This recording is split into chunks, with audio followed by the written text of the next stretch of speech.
Good evening, good morning, good afternoon, whatever time you're listening to Bedtime Stories here on WOSD Radio DB Chicago, WGLB Indianapolis, and hopefully World Vibe Radio, as well as WRLNradio.com. I'll say it like that, .com. It's your peanut butter brother, Dr. Al Greer, officially checking in. Hopefully you got out and voted. I am going to give you the election results. Let's see, with 35% of the vote, Paul Vallis has 35. 20% is Brandon Johnson. Outgoing mayor had 16%. I don't know how Chewy jumped in there because Chewy didn't start advertising on our station on WVON until a day ago. He may have had a chance. I don't know. Anyway, coming up in our last hour, we do a little thing we call foreplay. 4 songs by one of your favorite artists or groups, male or female. And like I said, that comes up in our last hour right now. The Tempting Temptations on Bedtime Stories.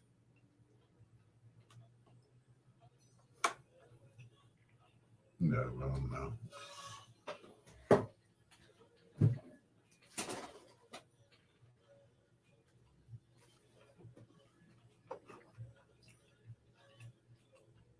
Rod. Hot Rod. Huh? The outgoing mayor.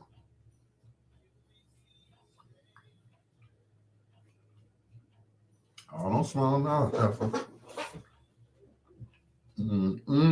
Prepare to pack.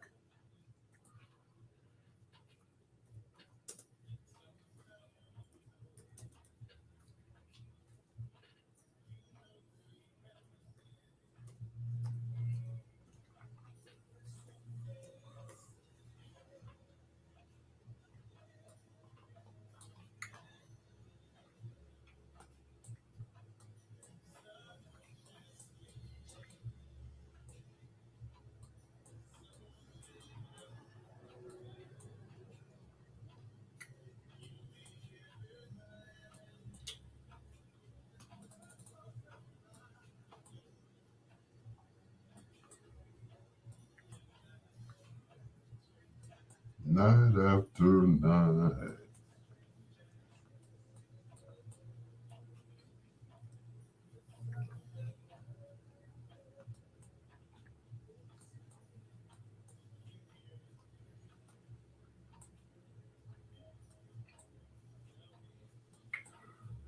Can't explain it. Ooh, Patrick Elwood.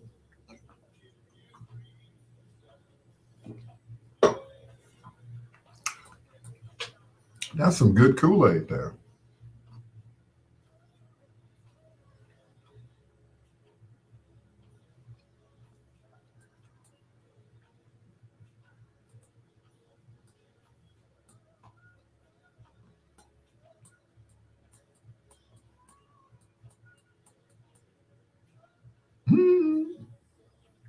Some enchanted evening.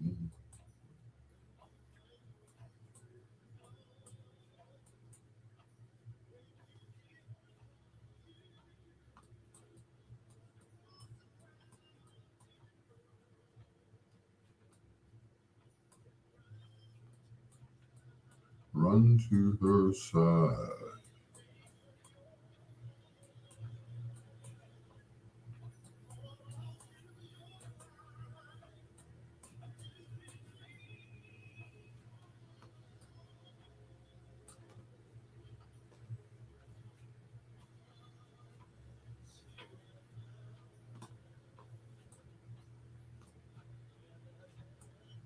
Ooh.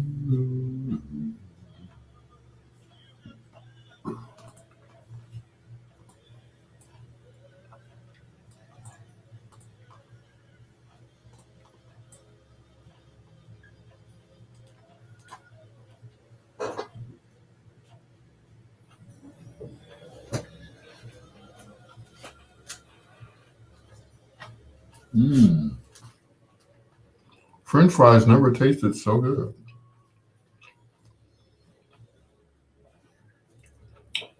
Good evening, Troy. Good evening, Ronnie.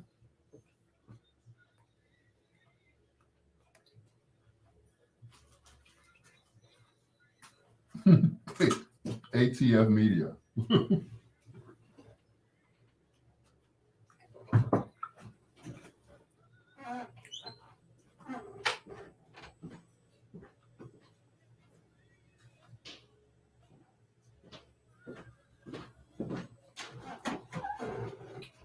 Hey, Ronnie, what's up?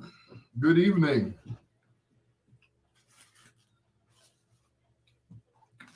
I could have used one of those big ass corned beef sandwiches tonight, but instead I settled for some fries. Well,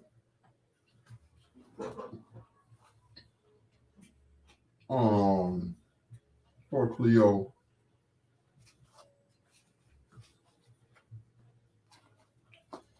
Cleopatra Draper. Hey, you never should have got me hooked on them.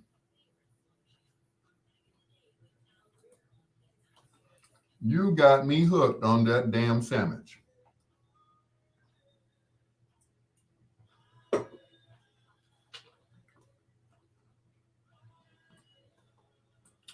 You got me hooked. Mm-mm. Let's see, who else? Don. 11th Ward Alderperson. Don. What you said is me. I'll tell you, I'm hooked. I'm hooked on this sandwich. Somebody help me.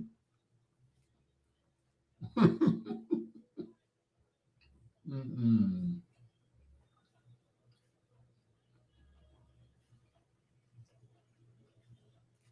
I gotta go to sandwich, not AA, but sandwich A. Mm-mm. What's up, Troy? I know that's you. Who else hits me up on YouTube but you and Lady G? 78%. Go on, Stephanie.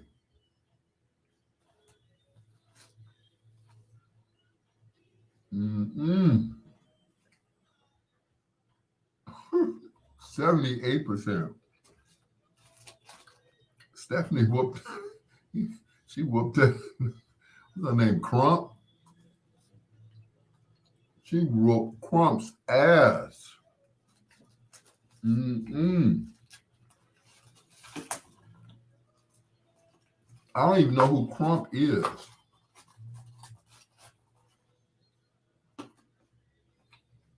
Hmm. J. Maul Green got 2%. Mm-mm.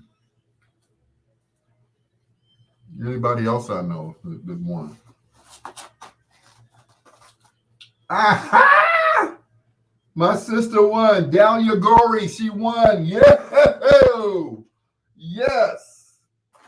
I knew it. I should call her now and congratulate her. On the air, I can do that. Yeah. Congratulations. Did Auntie Lori win? Unfortunately, no. There will be a runoff between Paul Vallis and Brother Johnson. So Auntie Lori came in third place. Troy said he voted for the other candidate. Okay.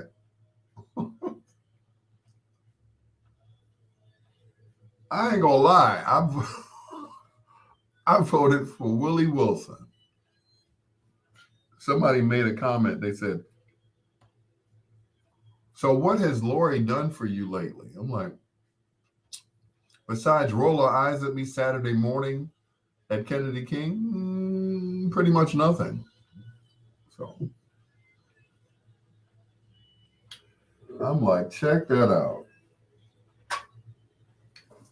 A bad attitude having so.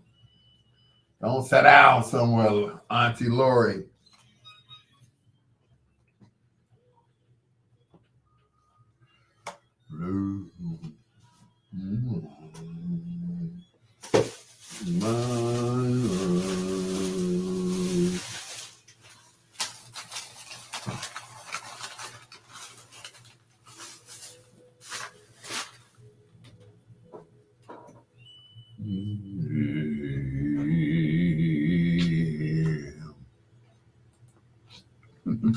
With 78% of the votes,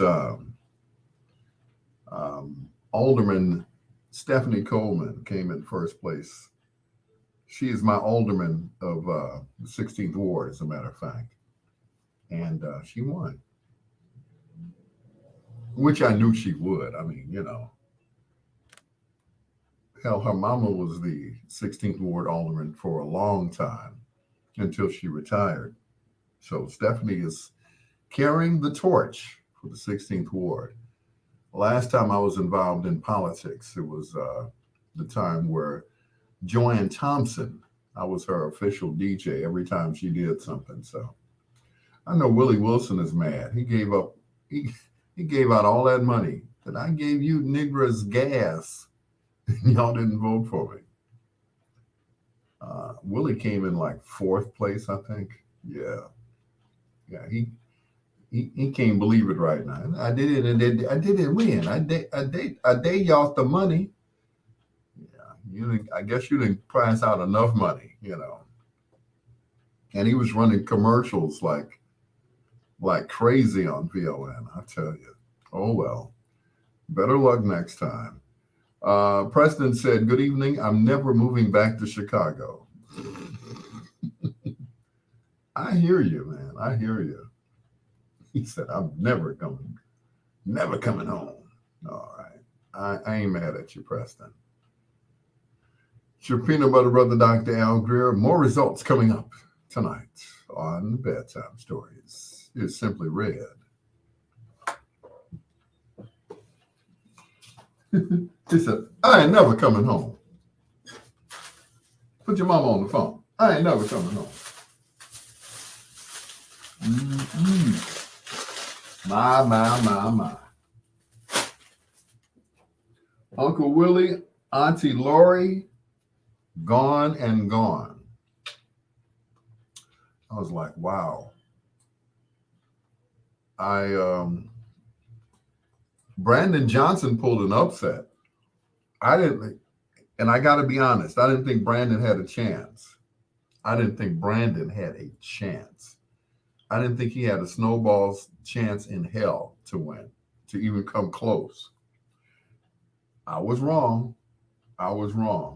And I believe that if the other candidates had not been African American, that Brandon Johnson would have won hands down, because as always, whenever you have, and I'm not racist or anything. Anytime you have the same race running for a particular place in office, and it always waters it down. If Willie hadn't have been in there, if Jamal Green hadn't have been in there, if any of the African American candidates had been in there and just got behind Brandon Johnson, it would have been clearly, and no contest, it would have been Brandon and Vallis. But yeah, Jamal Green had 2%, Willie had 9%, Chewy had 14%, but it's a lot of my other race. A lot of them out there, you know. Oh yeah, we're gonna vote for you, Chewy. Yeah, you. We got you, man. Yeah, Chewy. Yeah, I got you, man. I got you, homie. White people are clear on their vote. Who won? Well, it's against.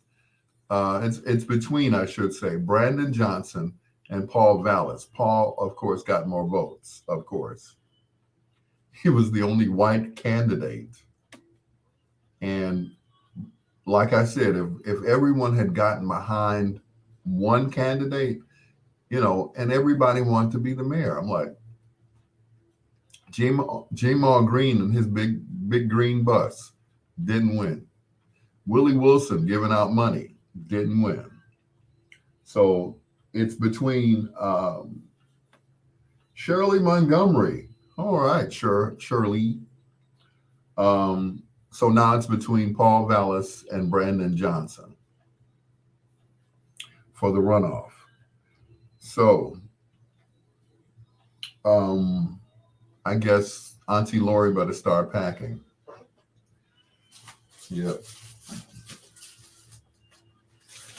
There will be a moving van pulling up to LaSalle in April. I'm like, dang. Buckner, Sawyer, King, why? And that's just it. Once again, Sawyer is not his father.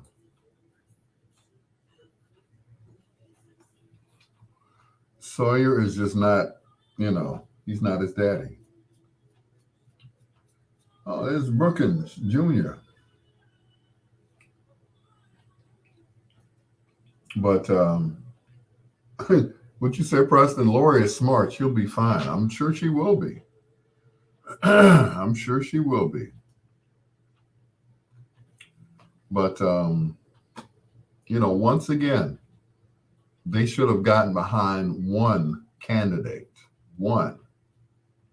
Everybody's trying to be the mayor. And, if they were smart, they would have gotten behind one person who was the strongest.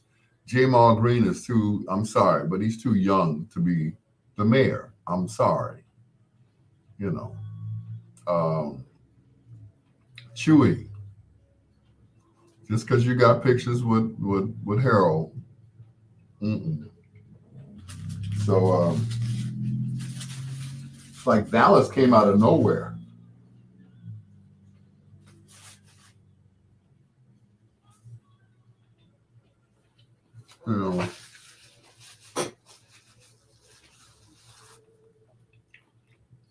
But I think now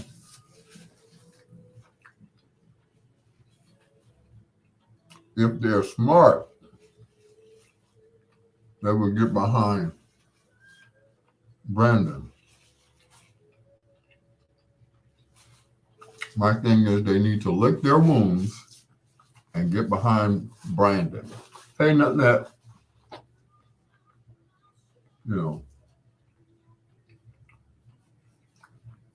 But all those people that ran, Sawyer, once again, Sawyer is not his daddy. He is not Eugene Sawyer. He's just not. Lori will get her city pension. Oh yeah. Oh yeah. Her and her wife can kick it now. But I'm sure she's gonna have some choice words on the way out. But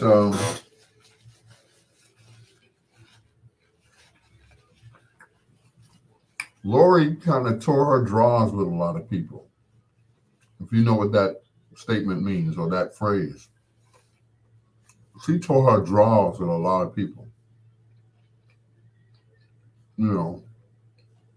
Some of the uncalled for comments that she made. Talking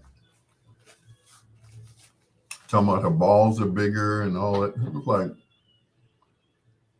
she got on VLN one day, and she was being interviewed, and she said, you know, she said, "Oh no, I'm not a candidate. I am the mayor." And it's that kind of arrogance that got her voted out. You know, it's like, okay, and now I'm about to get politically incorrect, and a lot of my LBTQG elemental P people are going to be angry at me, but you know, she should have been a lot nicer. Those who are, the more dominant female, they tend to have to go harder because they're not a man. They have to go harder. You know, I've seen women push up on women. It's like their game is tighter than mine. I'm like, hey, you go right ahead.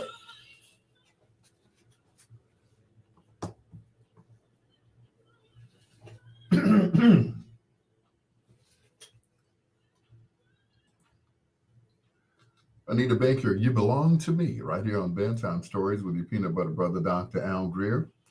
And we are talking about I thought that was Samantha Thomas there for a minute. I'm like, hey, talk about a slap in the face. But anyway, Jamal Green is on TV right now. I guess he's succeeded, or yeah, he really tried to. He had that bus all over the place. But like I was about to say off the air, it's like Lori she kind of rubbed people the wrong way. So I think that's what happened with her. She wasn't the warmest, friendliest person. And I'm about to piss a few people off who are, of that life. But, she tries to go hard because she's not a man. She's trying to prove that she is the man. But unfortunately, they didn't see it that way. She should have been a lot nicer, a lot more kind to people.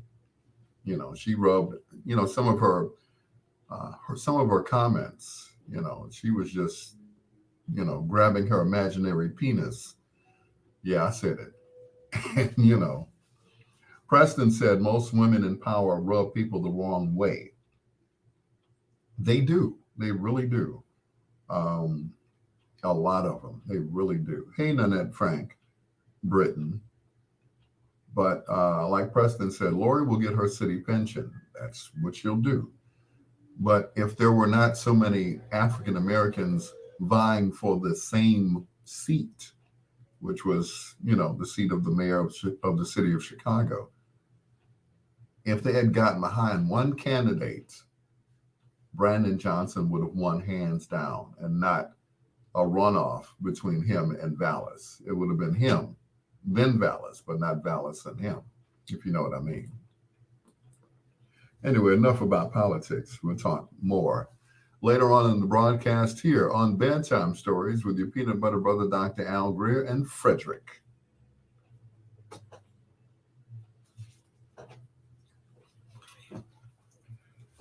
Yeah, Lori was too busy, pulling her stuff.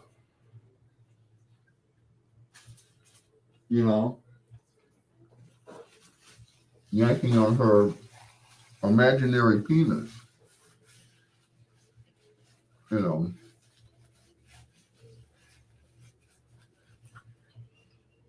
And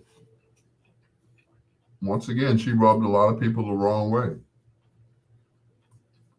You know,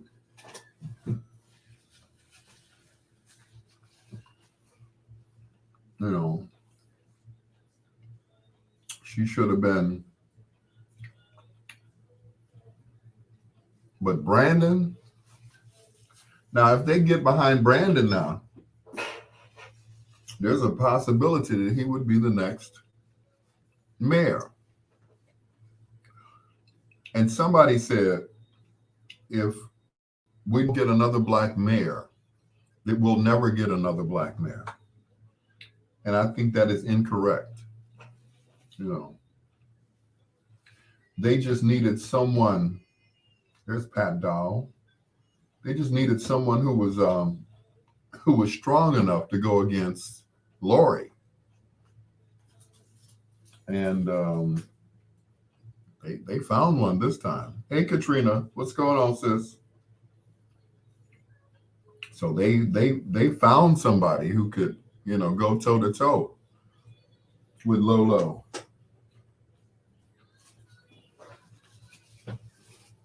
I'm just saying.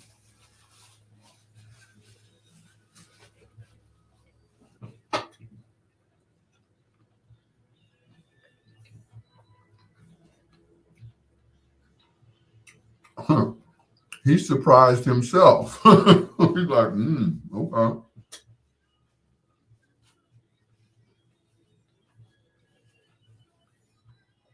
The FOP is backing Dallas. Well,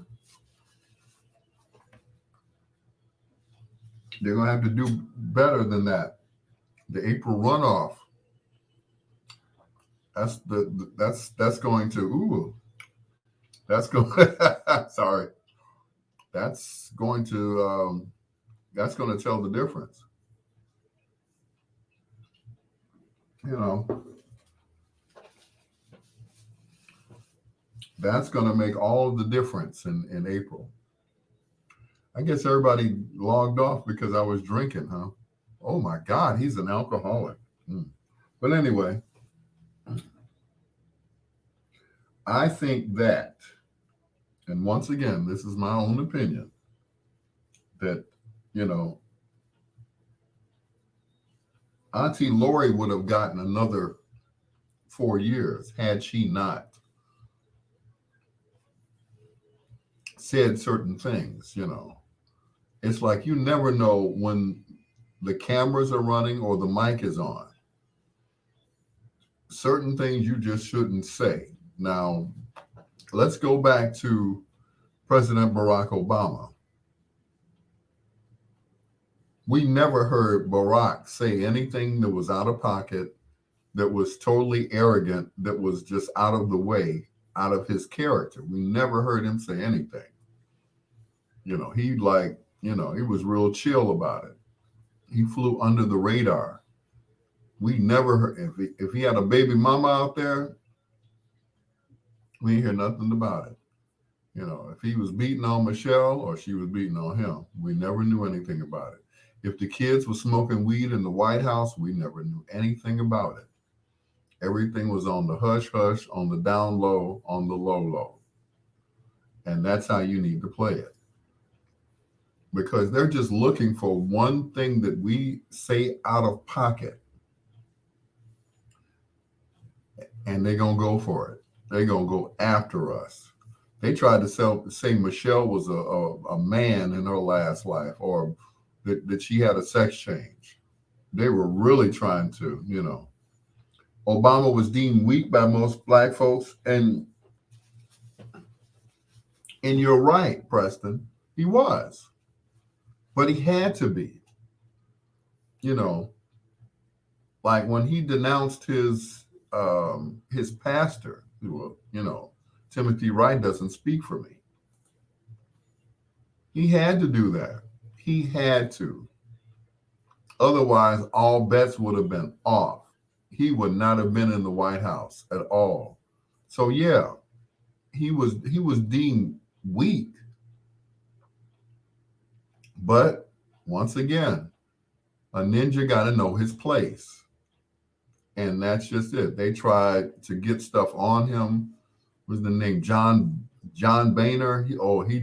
He hated Obama. He hated him. You know. But the thing is, and you know, once again, you know, sometimes we got to lay back and chill. We can't say what we want to say. They can say whatever they want to say, meaning Caucasians. They can say whatever they want to say. and not suffer any consequences. The minute we say something, we get in office or something like, hey, yeah, these, it's like, oh, and somewhere there's a camera rolling and there's a microphone planted somewhere. You know this. Troy knows it. Troy knows it for sure. So I'm just saying,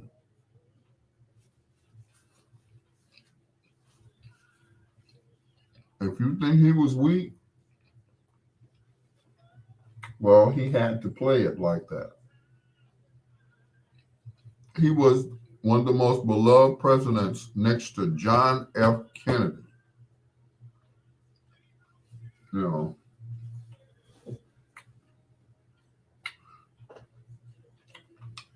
Lori's a fighter. I don't take that away from her. I don't take that away from Lori Lightfoot. But certain things that she said were out of pocket. Certain things she said, were uncalled for, And I don't know if it was out of frustration. She was just mad or arrogance. Now, y'all gonna be mad at me. Most short people, like Troy, they like to be in charge. They love to be in charge. They have to be in charge.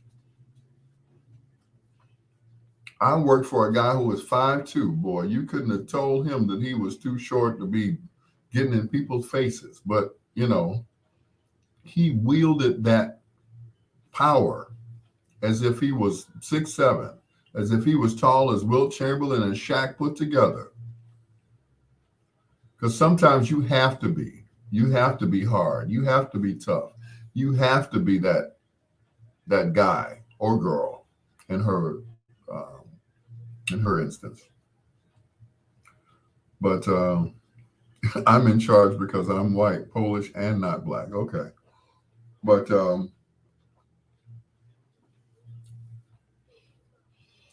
she could have easily gotten another 4 years or 3.5 years, whichever.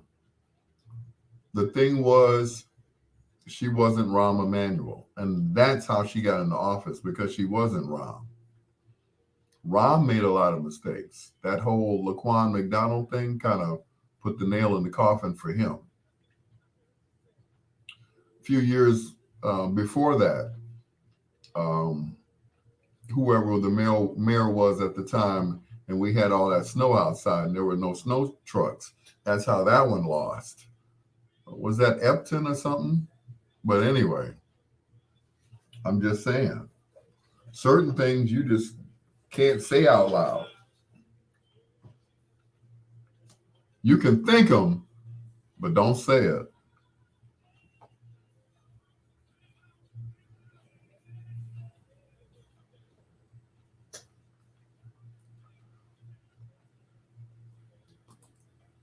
Jeffrey Osborne, LTD, and Concentrate on You right here on Bedtime Stories.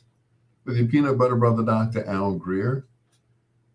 The runoff, the race for mayor, with 34% of the vote, Paul Vallis is in the lead, 20% Brandon Johnson, and 17% Mayor Lori Lightfoot. And like I said earlier, she said a lot of things during her time in office. And she should have just kept to herself. She said a lot of, off-color things. And people just weren't having it anymore. We were getting tired of getting, the red light tickets and just tickets for just no reason, no city sticker. I'm like, oh, come on now. So unfortunately, she will not be in the runoff in April. She'd be on Medley Movers in April, unfortunately. But I will keep you abreast on what's going on here in Chicago. For those of you who are Chicago, defectors, here's Stacy Lattisaw on Bedtime Stories.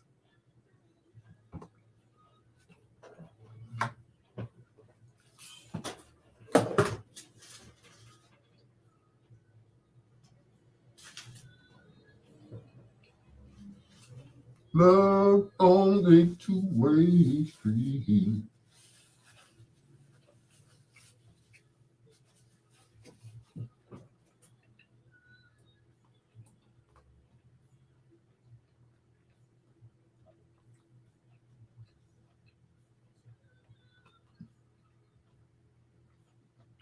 We're never done.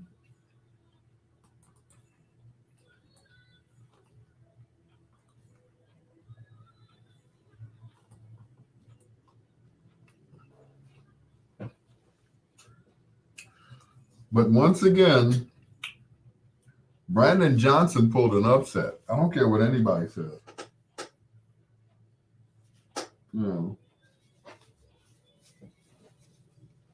I really didn't get to know him until he came down to WVON. So when you say nothing's going to change for Black folks,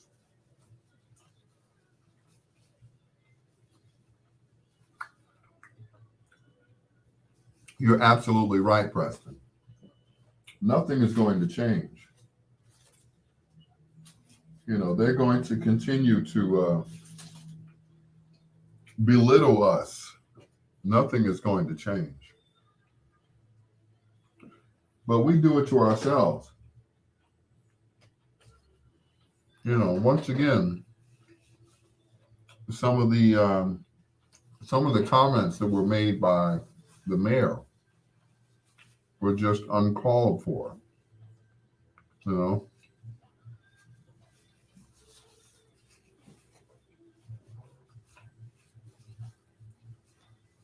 Michelle Harris won. Oh, Cleopatra Draper came in second. She got 32.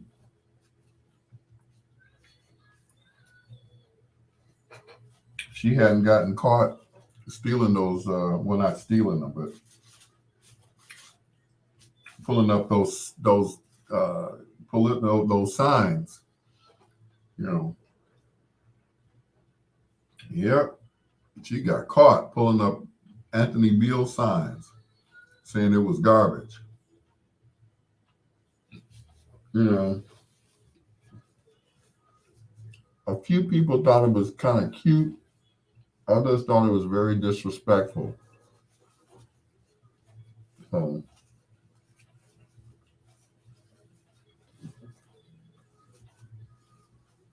yep. They thought it was very disrespectful that she's pulling up his signs.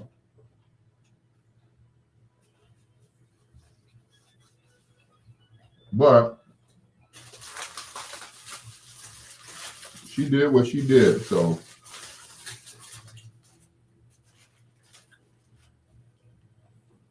once again, a lot of people thought it was kind of cute. She said it was garbage. And some people agreed.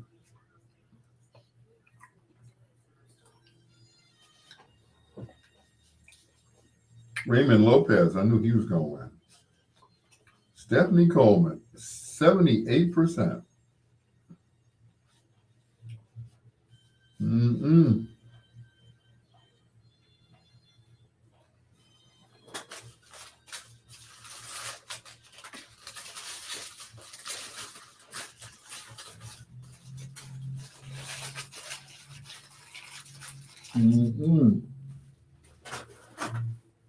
I should have been a write-in.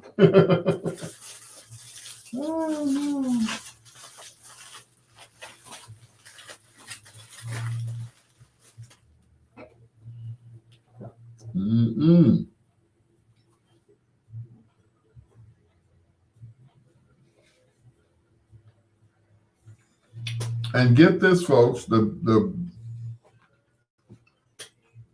Now, if they can get rid of Beal, I know, right? Well, she tried. Like I said, if she had not have pulled them signs out the ground, I think she would have had a good chance to whoop Beal's butt. But once again, some people thought it was kind of cute that she was pulling them out of the ground, but she got caught. And like I told her, I said, sweetheart, people are watching you. There are cameras, there are microphones, everything, you know, because they'll do or say anything that they need to do or say to keep you from getting that office. And they won, you know. Hey, you know,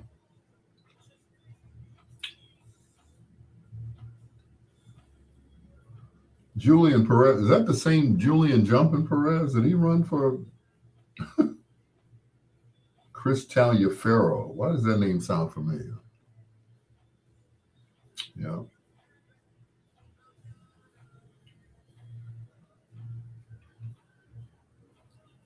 Yeah.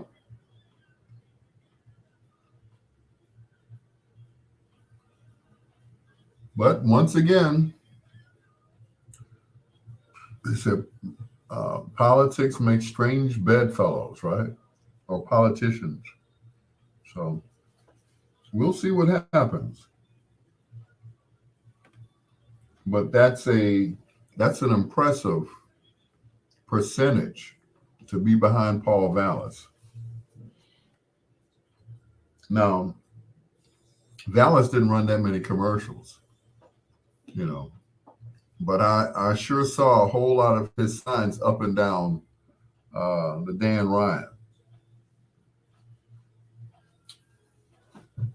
And I've said this before, and I'll say it again. It's nothing but a popularity contest. The mayor just became unpopular all of a sudden. People weren't listening to her anymore because, you know, how many people know when you make a promise, you have to keep it? You know, I promise when I get in office that I'm going to do. One lady got on the air today at VON and said that her property taxes were raised 3 times since Lori Lightfoot had been in an office. 3 times. Good Lord. No wonder they went up on my rent. You know, property taxes are, you know, astronomical now. You know, but, you know, once again, had she not said certain things that became public, you know, she would have had another few years in office. But, you know, anyway, I guess you guys don't want to hear me talk about politics, do you? The numbers keep going down every time. It's like, who's he talking about tonight? Oh, politics. Oh, thank God Pat Dow, her wig is straight. That's a big woman, boy. I stood next to her. She looked down at me like, you know, I will squash you, little man. I'm like, ooh, squash me, baby. Squash me, Patty. Come on, Pat. Yeah. I was like, come on, lady. Crush me.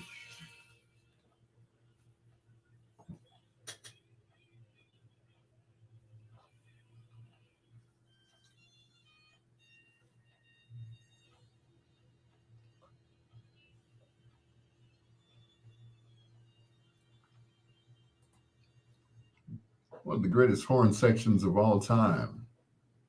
Tower of Power, and you're still a young man right here on Bedtime Stories.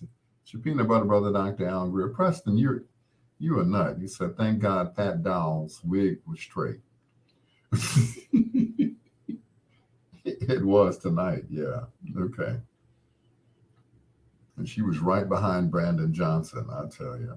It's your peanut butter brother, Dr. Al Greer. This is Bedtime Stories, the show designed with the lovers in mind, where we put you to bed but never to sleep with the greatest love songs of all time.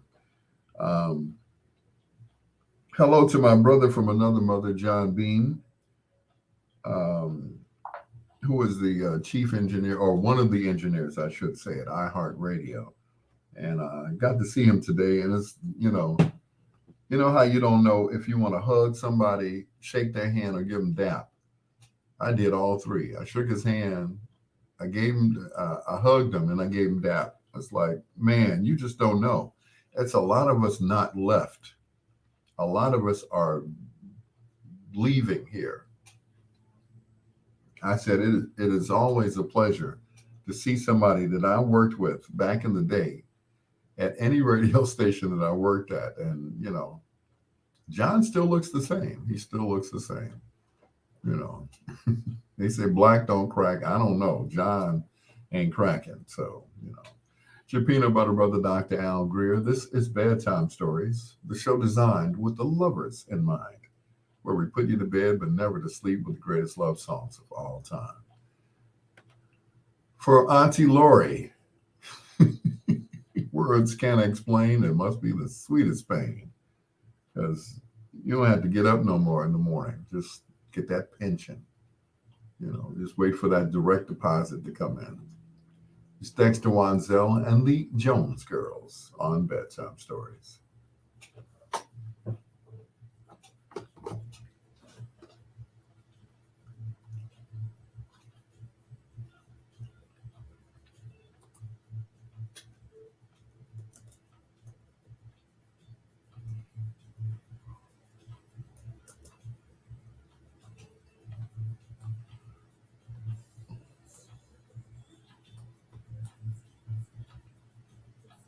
Be the sweetest.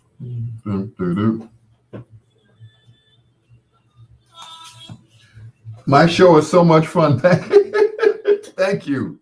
Thank you, Preston. I learned from the best. Keep people engaged. Engaged, I tell you. Engaged. Anyway, they keep flashing. Johnson Vallis advanced to April runoff. There is nothing being said about Lori Lightfoot. Once again, she, what's that song? I should play this for her.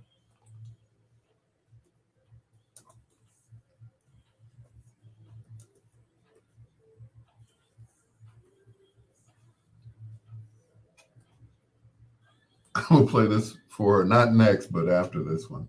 Anyway, Preston, what's going on? I tell you, if it weren't for the fact that I was sitting at home in my studio, which some people hate when I say, it's like, well, it desponds, the myth that we're in a real radio station. Well, we haven't been in a real physical radio station in over 4 years now. Since I want to say 2018, 2019, right before the pandemic. I mean, I used to sleep in the station. We were at 1665 East 79th Street, right off of Artis Anderson. Hello. Right off of 79th and East End. And I used to have to sleep in the radio station. It was so bad. It got so bad. I got kicked out and I had nowhere else to go. So I ended up staying in my office next door to the studio. The studio was on one side and the office was on the next. And I figured, since I'm paying rent here, that I can stay here. It was so sad. You should have seen me walking through the hallways late at night, wondering what the heck happened to me. I'll be walking, and I don't mind telling you this, Artis. I don't mind telling you, I was walking through the hallways crying. I was crying. I had no place to go. No place. finally, I ended up staying. I finally ended up getting an apartment over at um, the Montclair, which is on 78th and right off of Woodlawn. So I started staying there. I found an apartment for $500 a month. I was spoiled. I should have stayed there, but no, I wanted to move with my newfound friend, and I moved to Park Forest. Once again, I should have stayed in the Montclair because my rent was $500 a month. $500 a month. I'm paying almost twice that amount, but I'm in a 2-bedroom apartment, so on the second floor. But Artis, I used to walk through the hallway of the building that my radio station was in, and I'd be crying. I'd be crying, like a little kid, snot running. How did I get here, Lord? Why me? Why me? He said, why not you? If you can make it through this, then I will give you something. But you have to be ready for it. And at that time, I wasn't ready. I was ready to go home. I wanted to go home. Like, just let me come home. Let me go. Man, please. It wasn't happening. It was not happening. See, you were paying that much in Albuquerque. Mm-mm. I mean, when I said I wanted to go home, I wanted to go home so bad. I wanted to lay down next to my wife and say, I had the worst dream. I had a dream you kicked me out, girl. Isn't that funny? Well, no dream, Negro. It was all the utilities included. Get out of here. Shut the front door. But I got to tell you, man, it was probably for my own good that I got kicked out. And a lot of people don't look at it that way. They're like, man, she kicked you out, man. That's messed up. Damn, I need to move over there. I know, right? But a lot of people said, that's messed up what she did to you, and did that, and you did, and she did this. And I'm like, you know what? I think she did me a favor. Now, there's an old saying that says that what doesn't kill you makes you stronger. Well, as you can see, I didn't die from getting kicked out. At that time, I think I had 1.5 jobs. Now I got 3. So, and none of them are hard jobs. It's not like I'm, busting concrete and laying, asphalt and all that stuff. It's a pretty easy job. I mean, no, I don't make it. Excuse me. You're better off keeping your own. Yeah. I can't. You can't get kicked out of somewhere that you're paying rent. You can't. You just can't. And that's just it. You can't get kicked out as long as you're paying the rent.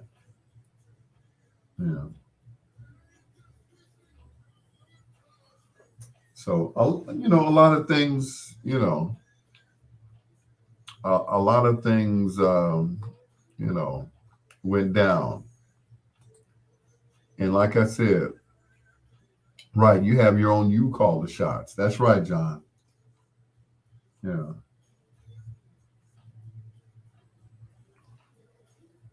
She can move in yours. She could if she wanted to. And that's just it. My buddies, my so-called buddies, I don't have a lot of them. A lot of my buddies Man, I wouldn't put up with that. Well, man, I wouldn't take that. Man, I would never go back. Man, I wouldn't let her live with. I'd let her move in and then kick her out. See, my friend, God don't like ugly. If I do to her what she did to me, does that make me any better? Does that make me more of a man? No, it doesn't. You know, and that's it. She, please, she'd be welcome to move here. I'd move out, but I'd go back to the Montclair anyway, or go around the corner to the, you know, to the old folks' home. Shoot, I'd be over there at the, where is it? I forgot the name of it. Bethel Terrace. Where in a few years, I'm eligible to move into a senior residence because then I'll be 65. So yeah, she could have the damn apartment. I'm like, I'm moving over here where the rent is like $300 a month.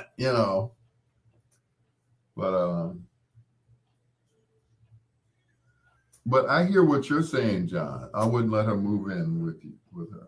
I wouldn't move in with her, and that's just it. But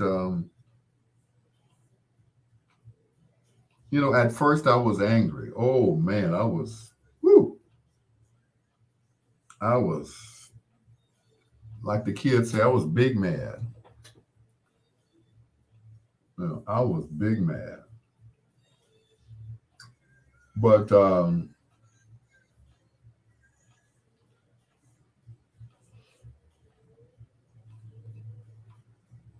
But once again, what doesn't kill you makes you stronger. You know, and a lot of people said, you know, when you get your own apartment, she's gonna want to come stay with you. And I did a couple of times, and she did a couple of times. She came to stay. Of course, she got up the next morning and left.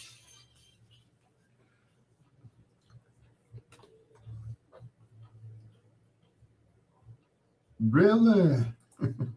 That is my karaoke song that whenever I go out and sing, that is the song that I do, and it always gets me a beer or two, sometimes three, sometimes four. Anyway, it's your peanut butter brother, Dr. Al Greer. This is Bedtime Stories, the show designed with the lovers in mind, where we put you to bed but never to sleep with the greatest love songs of all time.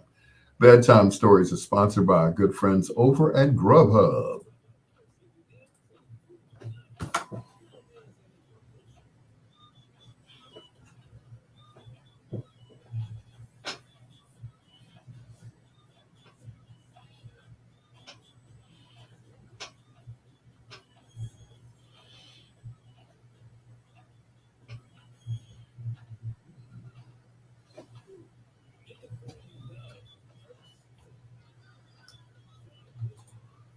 Grubhub is a proud sponsor of Bedtime Stories here on WOSDRadio.com, DB.com, DB, whatever it is.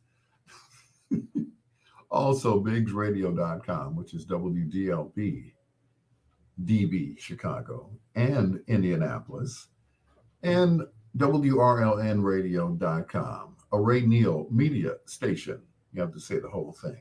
It's like a Tribe Called Quest. It's your peanut butter brother, Dr. Al Greer. Preston Shanks was saying, your show is fun. I'm like, well, thank you.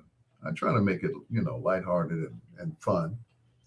But anyway, once again, congratulations. I know y'all don't want to hear about politics, but congratulations to Paul Vallis and to Brandon Johnson. They'll be in the April runoff for the mayor of Chicago. Speaking of mayors of Chicago, this is for Lori Elaine Lightfoot. Here's Teddy Pendergrass. Y'all know what it is.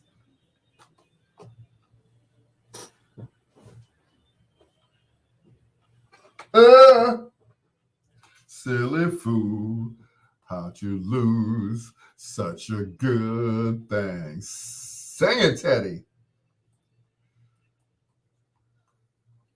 Mm-mm. And you lost it. What'd she do, Teddy? I lost it. Yes, she did. Had a job so sweet. Well, what happened? She lost it.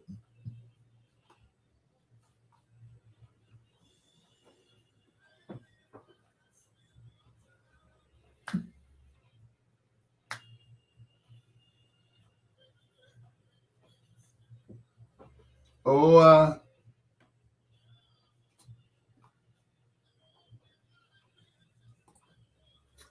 to you. No need for Lori to be crying. No town's laughing.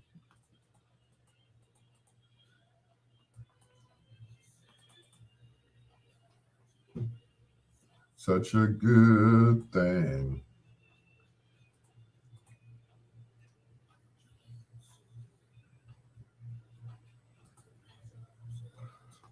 But you lost it. She lost it. Yes, she did.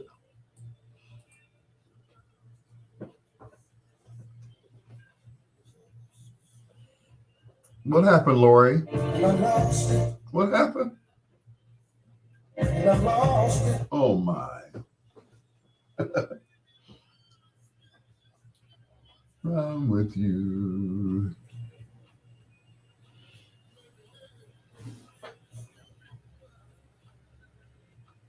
Oh,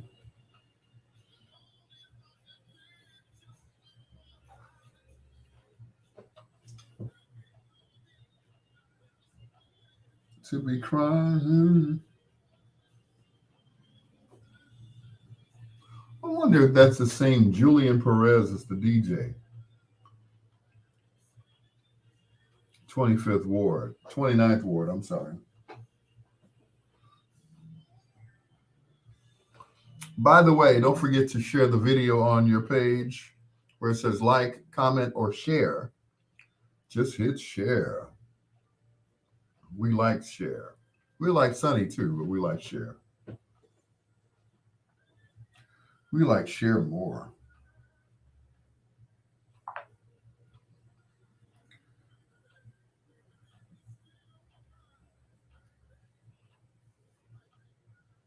Think about it.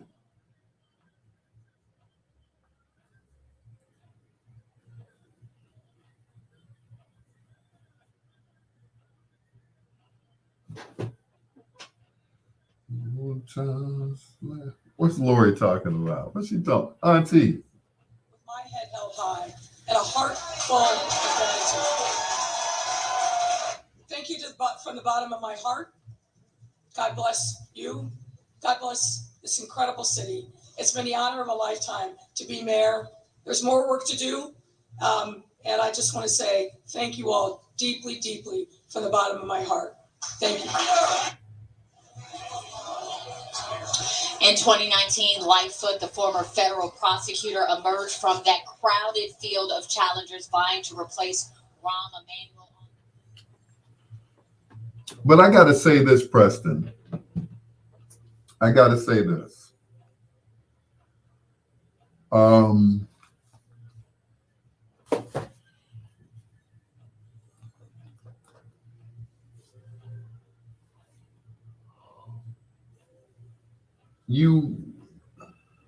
Who was that? Melissa Conyers Irving. You can't buy an election.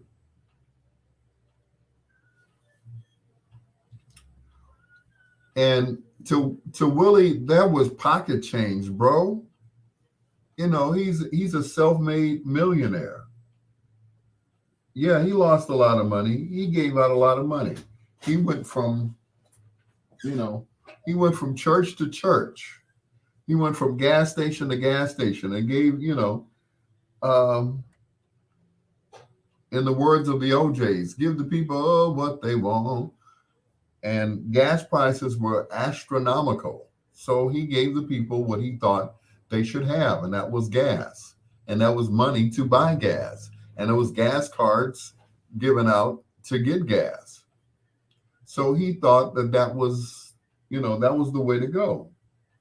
He came out with 9%. He came in behind Chewy.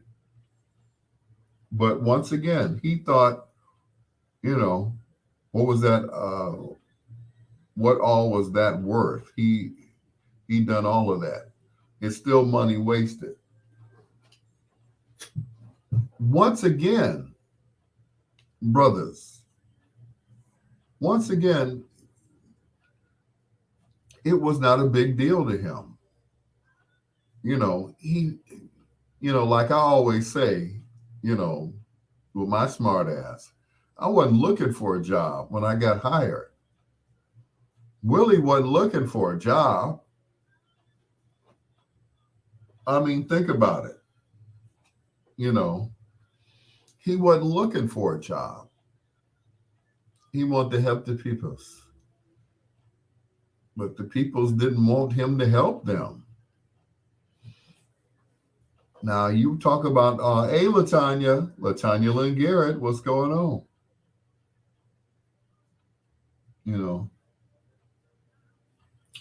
Once again, was it really money wasted?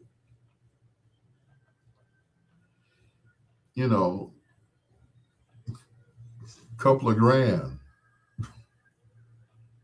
which is nothing to him. He's a self-made millionaire, whatever he is, an heir. So will he stop doing it? Probably not. He'll probably continue to do it. You're off work tonight. Girl, you better get your, I'm sorry. I mean, that's nice. You need the rest. Anyway, right. Tax write-offs. Come on now. John said it's all in perception. John, he wasn't hurting. He wasn't hurting for, he wasn't hurting. He's like, I'm not coming over here. You remember what happened with Mike Tyson? Yeah. You will bite your ear off. Anyway, but it's just a drop in the bucket for him. I hear what you all are saying, but when you have that much money and you're giving it away, it's not really a big deal. It really isn't. Play something by the Go-Go's coming up. I'm just saying. Sophia King, when I met her, she was as cold as a fish can be. I tell you. I mean, dang. She called the radio station the other day. I said, "Hi, how you doing? This is Al." Okay. Put me on hold. I'm like, okay, all right. Troy Anthony for the last night of White History Month. I know, right? But once again, that was just a drop in the bucket for him. That was just pocket change. That's like the change that you take out of your pocket at night and put it in the water jug. That's all it is for him. Once again, he wasn't looking for no job. He didn't really, he really didn't need it. He wanted to help the people of Chicago. He genuinely wanted to help Chicago.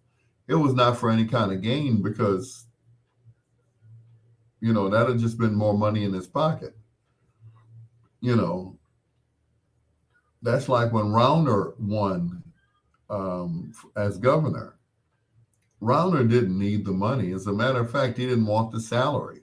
J.B. Pritzker didn't really need the money. He was already, already set. She wanted to retire wasted vote. But, once again, I'm saying that, Willie didn't need the money. It wasn't a big deal. He did what he thought he should do. You know, he had he surrounded himself with he had surrounded himself with advisors, you know, on what to do or not to do with your money. He had his commercials professionally made. I mean, as the highest HD quality of all. And he didn't talk at all in his commercials this time. Last time he ran, he was talking in his own commercials. But now, he had those commercials done professionally, high quality, the highest HD quality ever. Even the radio commercials, like, good Lord, we're AM station. It sounds too crisp. Willie ran for president of the United States. I know. So did Jesse Jackson. And he didn't win. Could Jesse have run the country? One will never know. Could Willie have run the country? He'd have ran the country like a business, like Trump, but not in the ground though. John Caldwell wants to hear someone who can actually sing like Dean Martin or Tom Jones.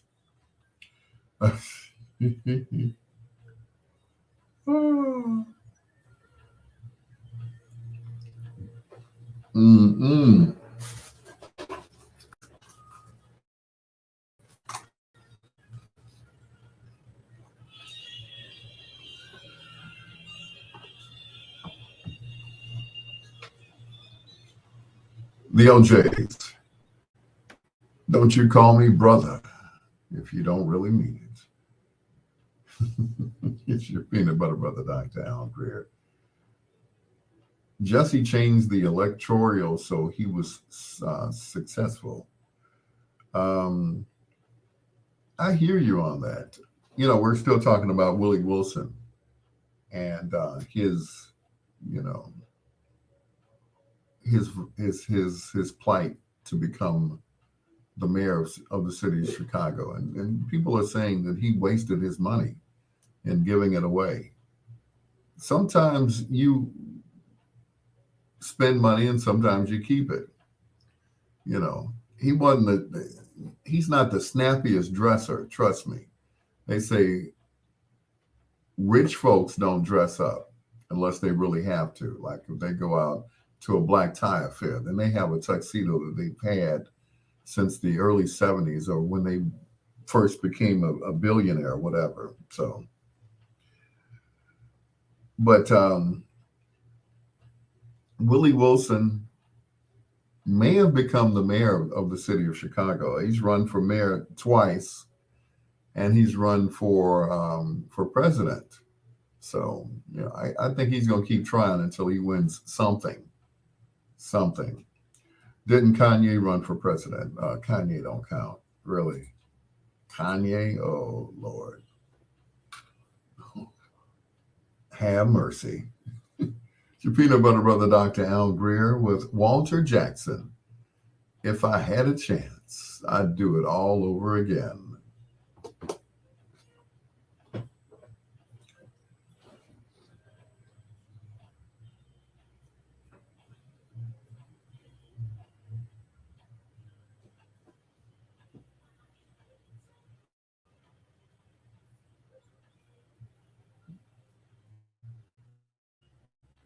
Hurricane. A chance to do it again.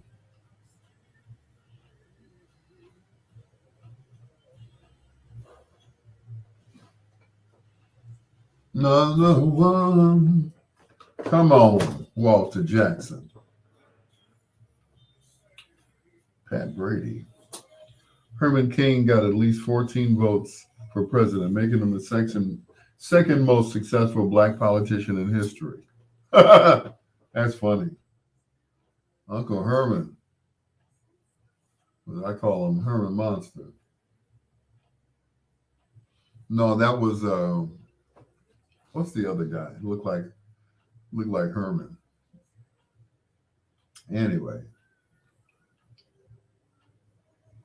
Why is Hermine Hartman up there? She's just, she's just sitting there like, she don't even know why she's there. Mm-mm.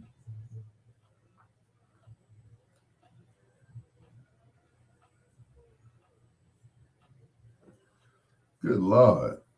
Eddie Johnson, the third. Mm-mm.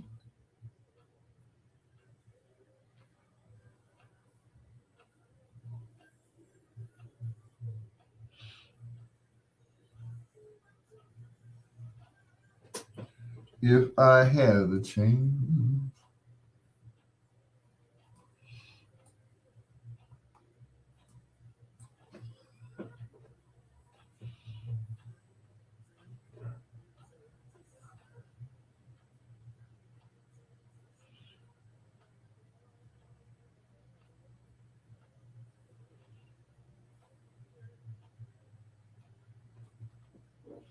Jamal Green and his big old bus.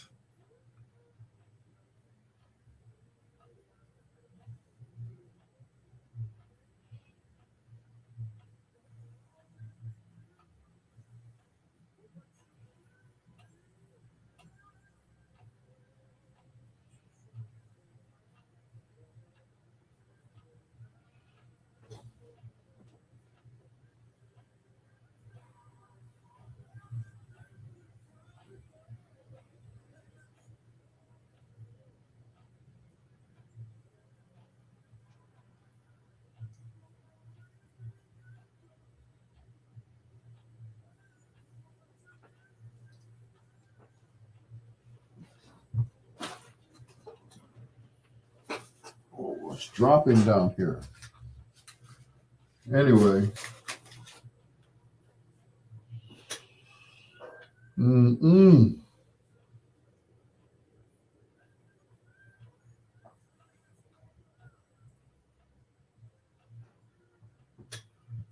If I had a chance to do it again.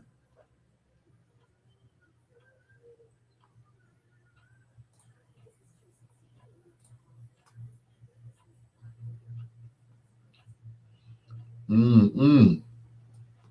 I guess they don't want to talk politics tonight. The numbers keep dropping. I don't blame y'all. I don't talk about it either.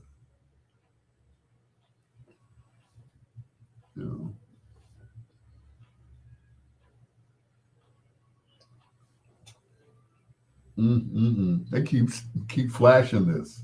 Paul Vallis, 34%. Mm-mm. Brandon Johnson. Mm-mm.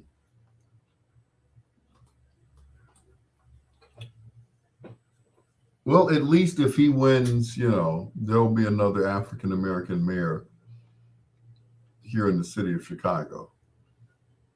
Totaling 1, 2, 3, 4. He'd be the fourth. The first, of course, being Harold Washington, who was succeeded by not Roderick, but Eugene Sawyer, his daddy. And, of course, Lori Lightfoot. So, fingers crossed that Brandon Johnson will win. Not just because he's black, because I sure didn't vote for him. I feel bad now that I didn't vote for him, But,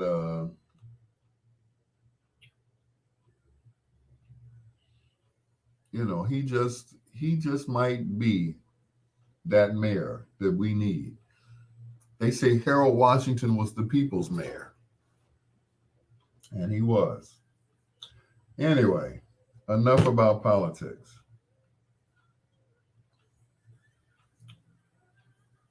Let's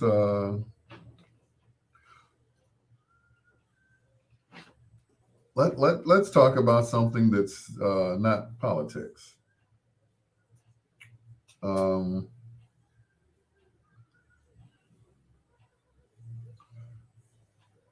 we had started talking about it last night. What was your first car? Now, I mentioned that my first car was a van. It was a Dodge van, you know. And you know what they say, what goes around comes around. Well, now I'm driving a Dodge van. So, yeah. So, um, yeah, I'm driving a Dodge van. But that was like one of the first vehicles that I had. The second, of course, being the Opel GT, which was made by GM. It was like an import type car. So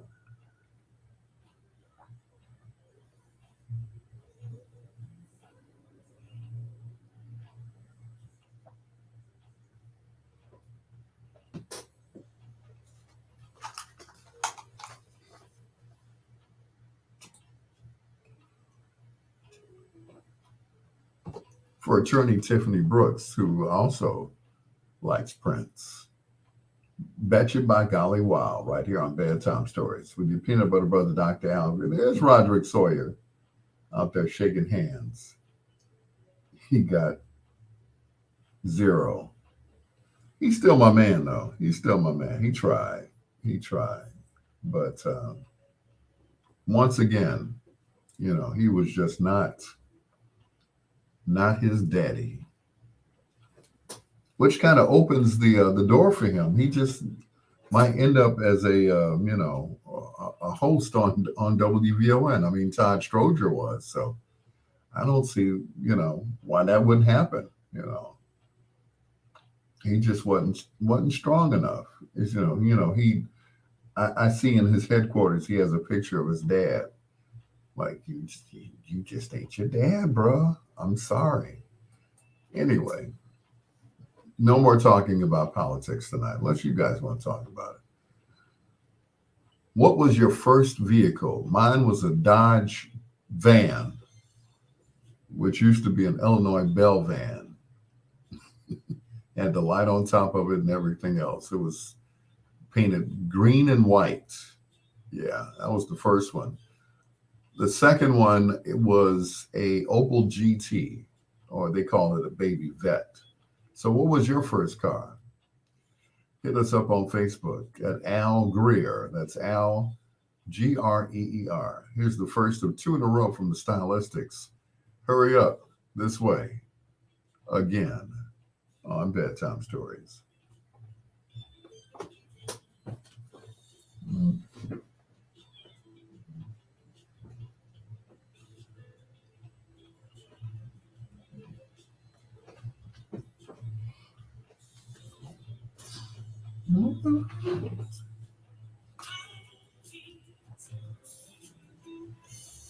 Someone else.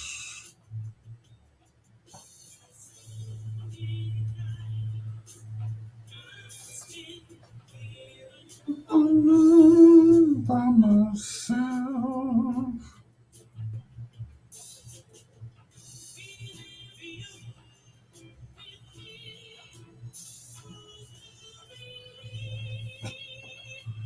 Nobody,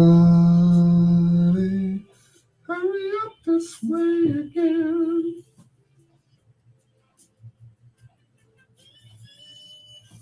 Boom, boom. Hurry up this way again.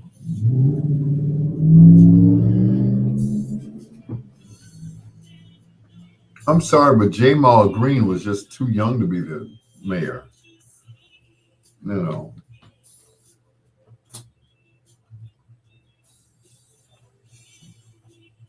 Just too young. You in Indiana doing a pickup. Dang, girl. You go ahead, make that money.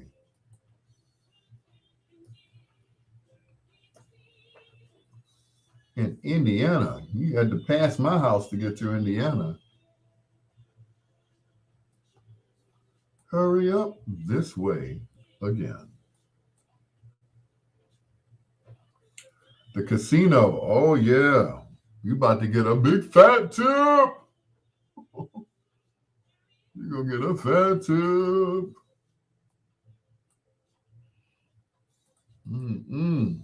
Just be careful.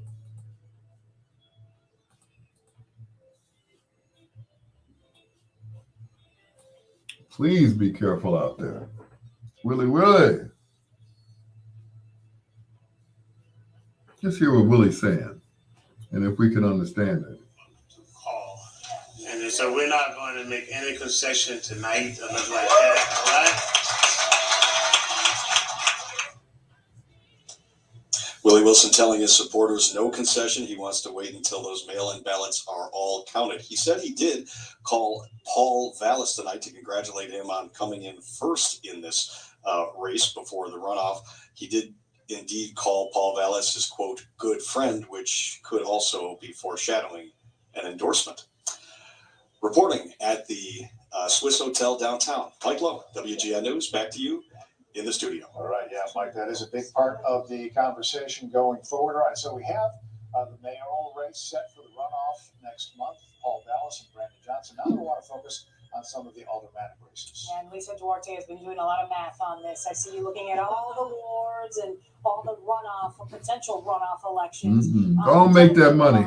Yes. So Pamela? Look at the 5 aldermen that Mayor Light. He called Vallis, not Brandon. Of course. Scott, Nicole Lee, Timmy Knutson. You got to understand. You got to understand. Well, you already know. You already know. You know, he's not going to give his support to another black person. And that's the problem. We don't support our own. We just don't.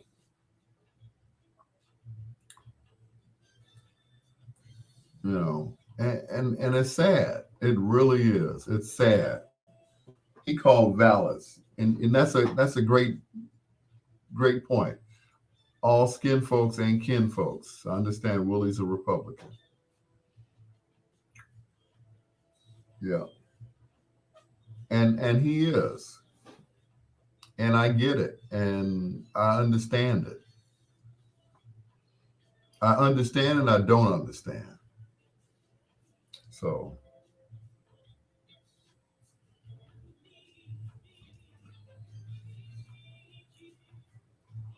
but see, now's the time for us to rally behind Brandon Johnson. Not because he's black, don't get me wrong.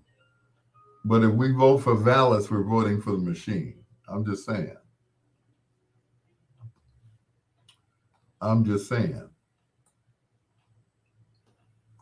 Now, you can take that any way you want to. Any way you want to. But in my opinion, once again, Willie P. Ray's going to love and support Vallis. I know, right? Please don't get me started to talking about her, please. She is not the most liked person at the radio station. She will not be keeping that position.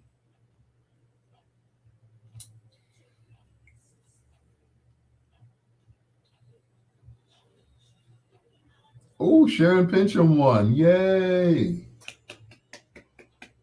That's Eugene Pincham's daughter-in-law. Yeah.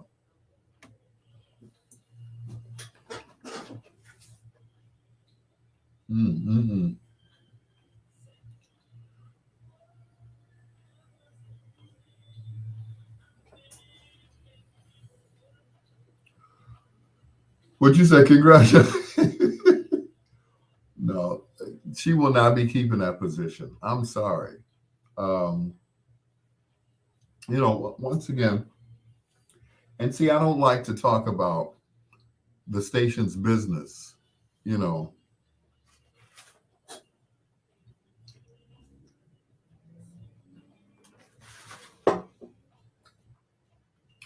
because, that's just it. It's like,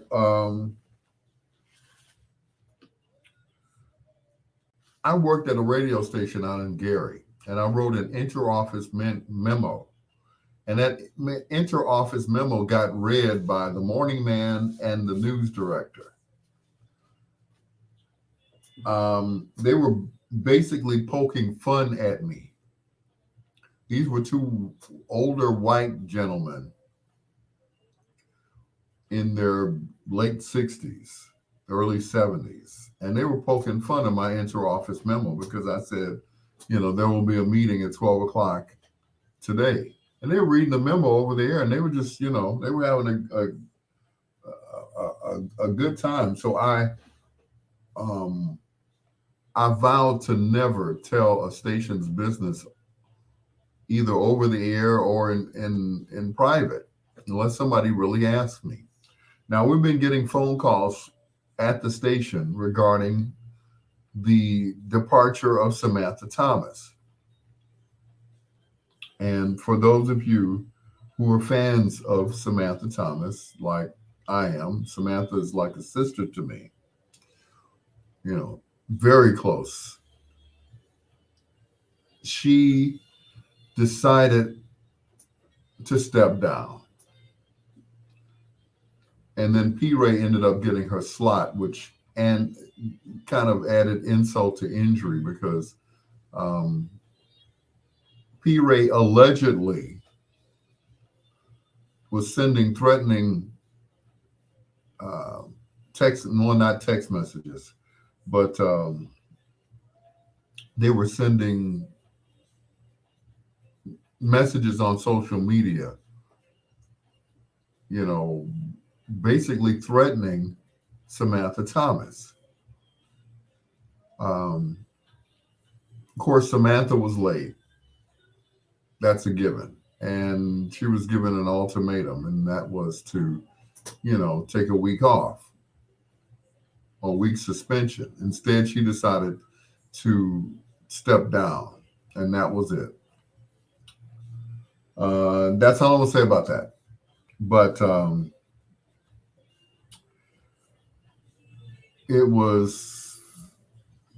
I was not happy that she stepped down. I was not happy that P. Ray got her slot. So at 6 o'clock every day, I'm out of there. I don't even stay. I have nothing to talk about with,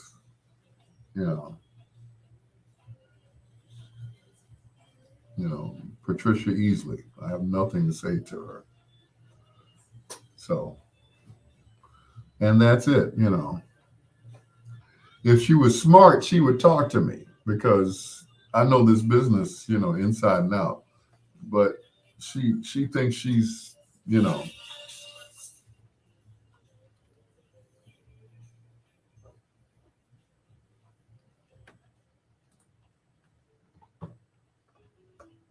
Phyllis Hyman.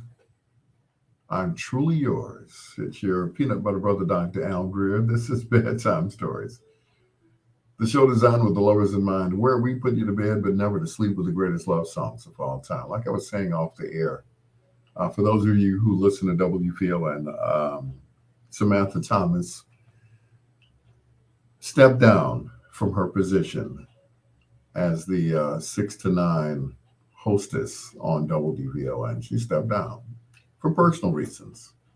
And I get it. I understand it. And doesn't take away from the fact that I miss her terribly. I got a chance to talk to her the other day. She did come and get some of her belongings from the radio station. And her and I spoke outside the station. She didn't, she didn't want to go inside. And I get it. I understand.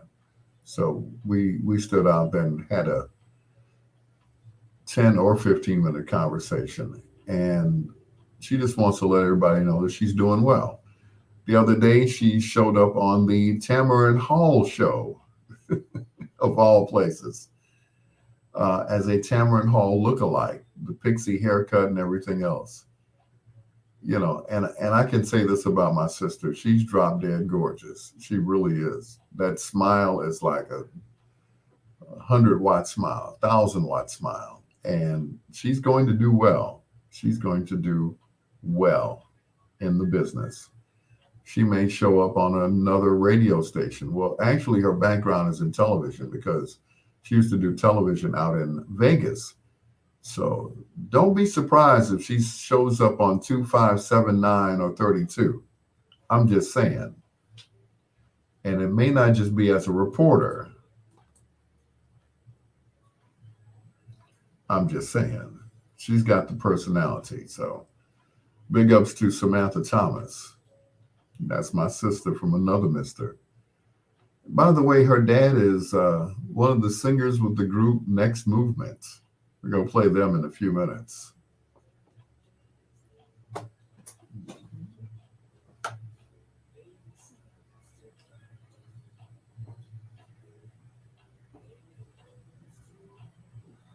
The reason why. What'd you say? Ray cussed you out on social media. Really? P. Ray.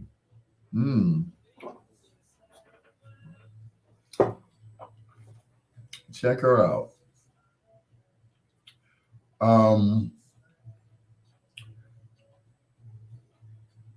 Personally, I am not a fan of hers. I've heard her show, and it's just spewing false information, and you know, I get it. She's a Republican. I get it, and that's fine. You know, she speaks of Donald Trump as if he's still the president,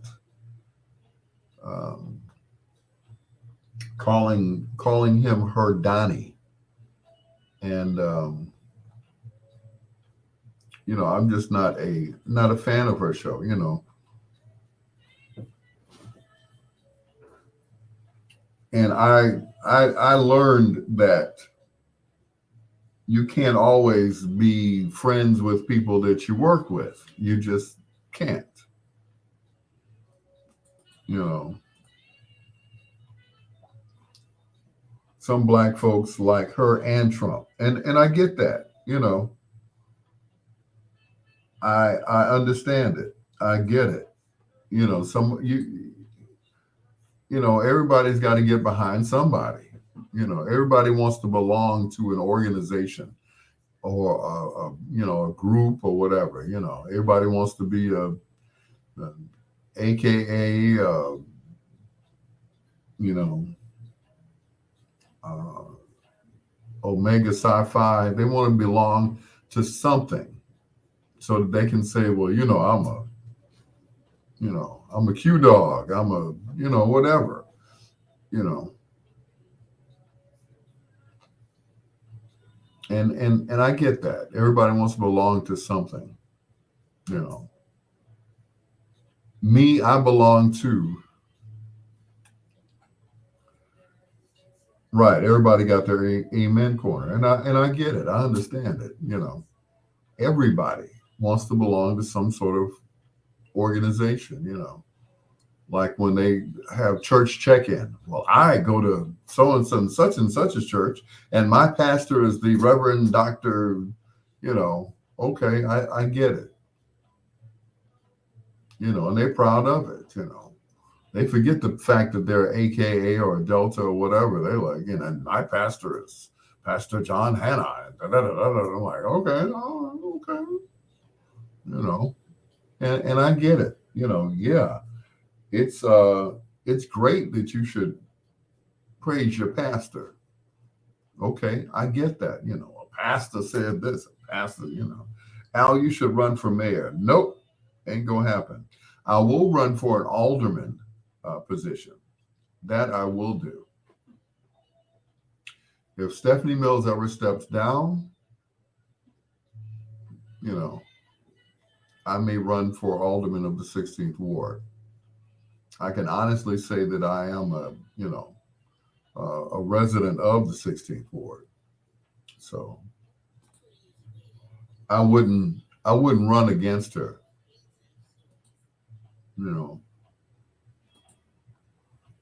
Of course I would lose if I ran against her, because nobody knows who I am outside the radio, right?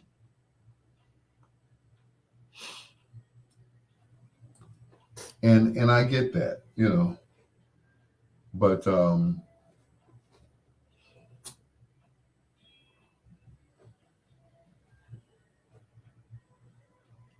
but yeah, like I said, everybody wants to belong to something.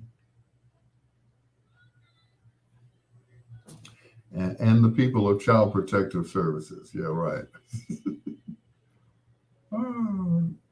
Relentless, there you go. But Colleen Murphy, don't know those people. Colleen Dillon, Colleen Murphy. Daniel Butterworth. Wonder if he's married. What does that make his wife? Mrs. Butterworth. So once again, if I were ever to run for office, it would probably be 16th Ward Alderman. That's it. Mayor? No. Nope. I would never run for mayor of the city of Chicago.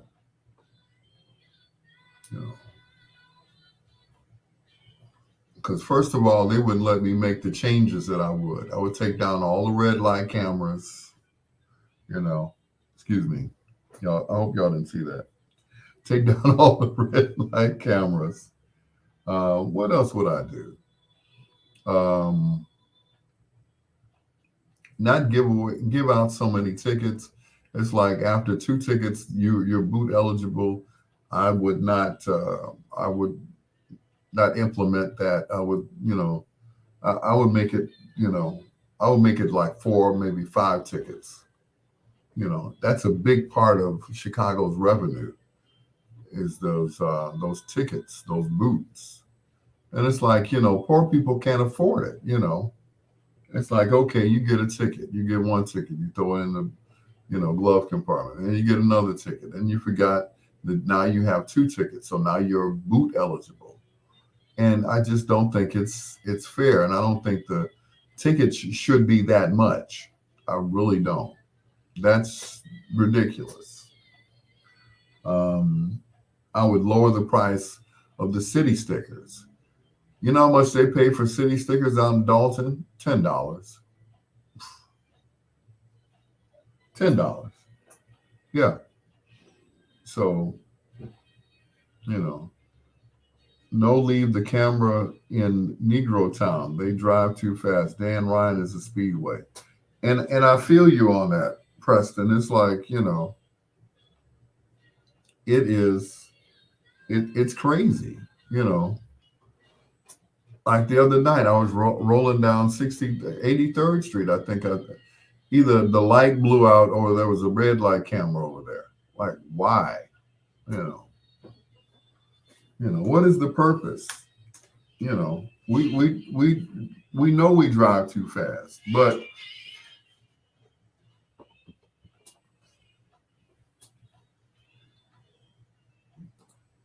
my brother from another mother, Pierre Johnson, along with 21st Century and Remember the Rain, right here on Bedtime Stories. With your peanut butter brother, Dr. Al Greer. Oh, Desmond Yancey won. Okay. Yeah. Why are people running red lights? Preston Shanks wants to know. Why are people running red lights? Well, they've changed the system here, where they have like a countdown before the light changes, and a lot of people continue to ignore that as well. That should be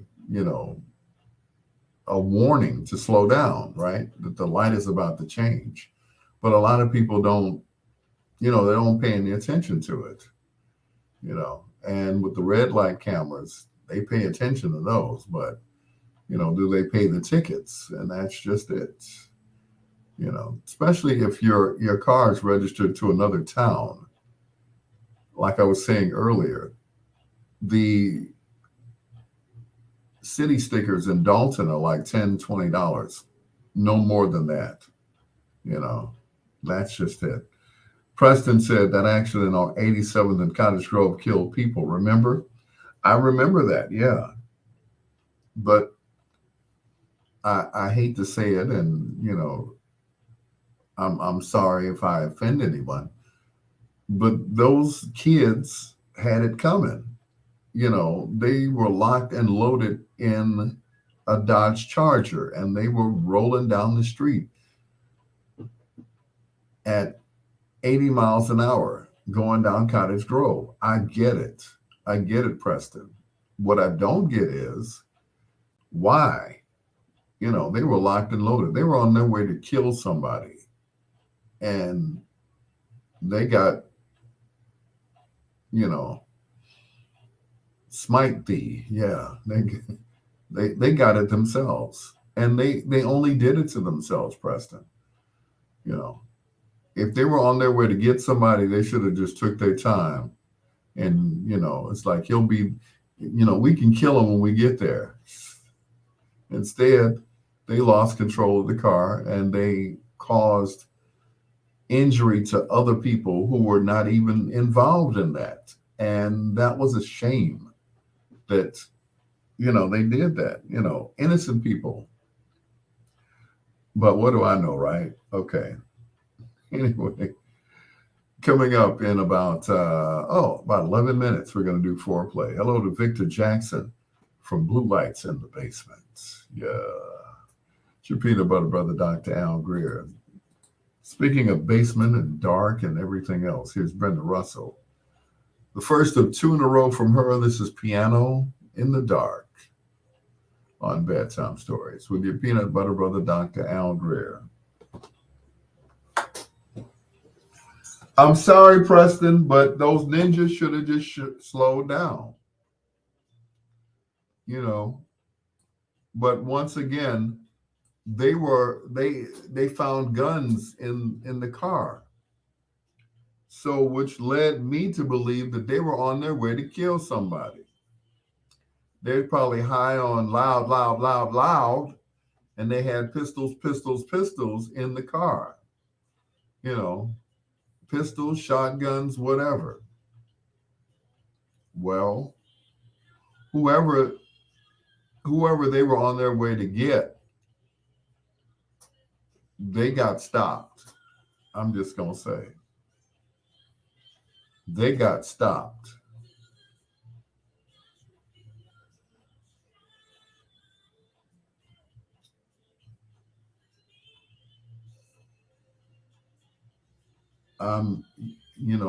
And I'm not judge and jury. I'm not God or the devil. I'm just saying they got stopped, but not without taking out a few innocent people. They were going so fast, the car caught fire.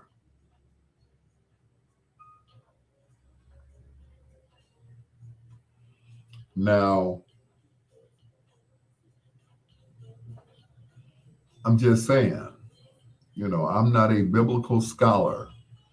I couldn't tell you how many books are in the Bible. I could not tell you. I know it's from Genesis to Revelations. I'm sorry. From Genesis to Revelations and every book in between. I'm not a biblical scholar, but I do believe that they were struck down because they were on their way to get somebody.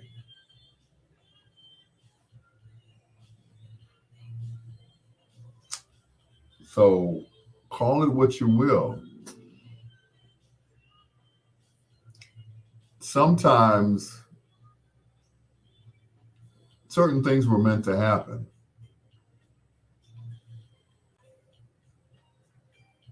I'm just saying, certain things are just meant to happen sometimes. You know, it's a shame that they lost their lives. It really is. I feel sorry for their parents, their family. I feel sorry for them. I don't feel sorry for the young men that got killed. I don't. I'm sorry. I'm not being hard. I'm not being, but I think that they were on their way to kill somebody and they got cut off at the pass. Do not pass go. Do not whatever. Say it, Vic. Say it. God don't like ugly and he ain't too fond of pretty either. My mother used to always say that. What was this? The accident on 87th and Cottage involving a Dodge Charger and two guys who had a car full of firearms and ammunition. They were driving in upwards of 100 miles an hour on 87th and Cottage and caused the accident. That's what we're talking about, John. So, once again, John, they were on their way to kill somebody. They had enough ammunition to shoot up a whole block, from what I heard. And they really didn't, some people have a total disregard of, another person's life. They just don't care. I was at a funeral once and the guy he stood up and started cussing. I'm like, bro, this is a funeral. I guess you don't recognize where you are, but you're in a church right now. So we finally quieted him down.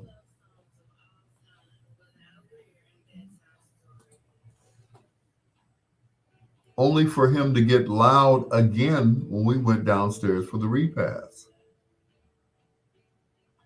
And my pastor made a comment. And I was like, I said, Pastor, that is not necessary, sir. You got a collar on. You can't, but I can. You got to play the role because you all robed up and collared up. I'm just a deacon. I can throw hands, but you can't. You gotta, you gotta uphold your image. You gotta be like, you gotta be Father Flager on the ass. I'm sorry. I had to hold him back. He went back to his gang banging days when he's wearing a jerry curl. I said, no, oh, wait, hey, I got this. You open that Bible and do some preaching. Don't worry about this. I got this. Plus they had security there. So it was like, no, me and Jim sure we got this. Just keep preaching. We got this. And to make it so bad, John, the guy was in a wheelchair. What was he going to do? He was going to get kicked down them fucking stairs in that wheelchair. That's what was going to happen. He was going to have an accident. Because I don't play when it comes to my pastor. I know a lot of women, oh, my pastor and my pastor this. My pastor's my brother. Need I say more? It's a no-brainer. Like I said, somebody's wheelchair is going to fall down some steps if they start playing. They get out of pocket. Yeah.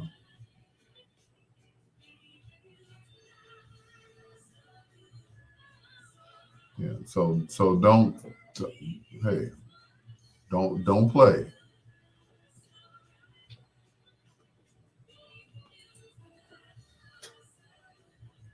You know. And one of the other deacons, he used to be a gangbanger too. You know, he plays his down. And you know, I'm not gonna say his name because sometimes he listens, but I ain't gonna say his name. I said, you must have been a son of a gun back in the day. Because you were so nice and reserved now. It's like, I said, okay, be cool. Keep being cool, bro.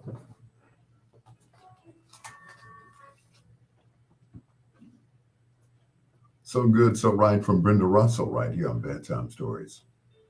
With your peanut butter brother, Dr. Al Greer. Just ahead of foreplay in about 2 minutes. Yeah. But I got to say this. We were talking about the time where I was running sound for a funeral at our church, you know, and one of the gentlemen at the funeral kind of got out of pocket, you know, and started cussing in the middle of the service. I'm like, bruh, first of all, we're in church. Second of all, you need to sit your butt down. You're in a wheelchair. We don't want you to have an accident going down the steps for the repast. Because my pastor was ready to throw hands. He said, he don't know me. Back in the day, I said, bruh, that was then and this is now. You got a collar on. I don't. I got your back. Anyway, people say the same thing about me, different from back in the day. Well, Vic, you know, sometimes you grow out of that stuff. You know, you grow out of wanting to choke the living.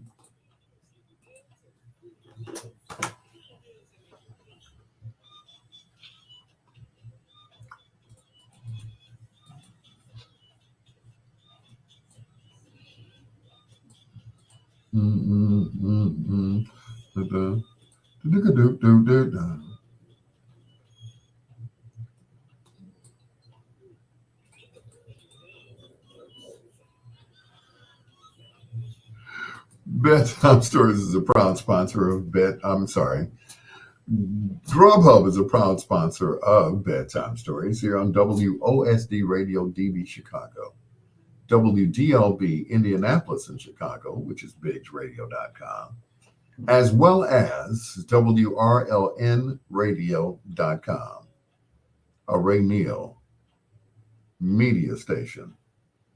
Yeah, he's big time. Yeah. Anyway, it is time for foreplay. What'd you say, John? Sometimes you don't if push. I don't know. You know. Sometimes you revert back to what you used to be back in the day when you was, you know, running the streets and stuff. You know, some things you'd never forget. Anyway, this group hails from Chicago. Originally, they were called. They did a song called Ready or Not, I'm Gonna Get You. What was that? The name of that group? Grassroots. That was the name of them. I think that was it. But anyway, they found their name in a mechanics book. It was a column called Ask Rufus. So they took that as their name. Yep. There was a young lady who was their lead singer. Her name was, what's her name? It'll come to me. Paulette was her first name. She didn't quite work out with the group. So they recruited another young lady to be the front person of their group. Her name was Yvette Marie Stevens, also known as Shaka Khan. She became the front person for the group, and they became Rufus featuring Shaka Khan.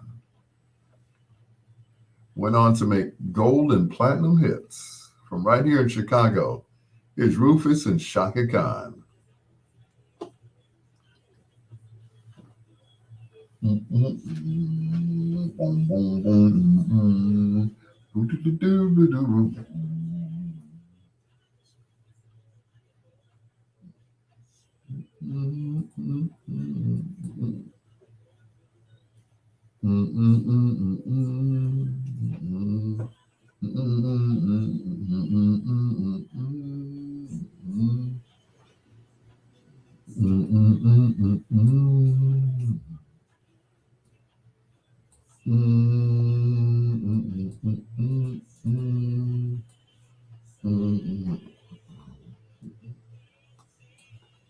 Wow.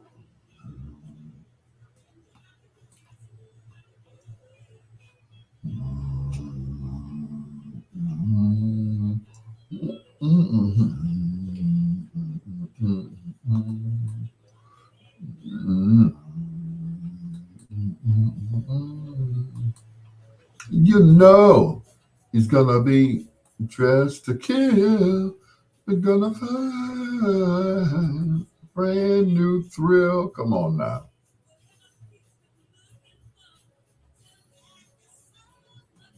Hollywood,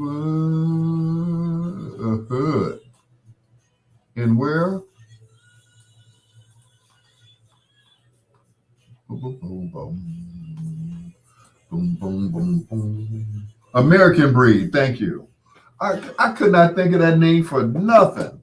American Breed. Thank you, John.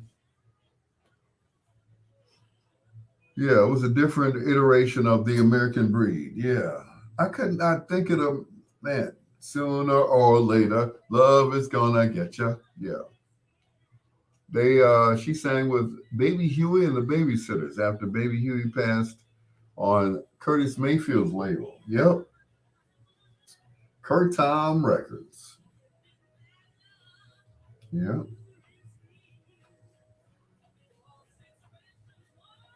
Still dreams. Everybody makes believe in.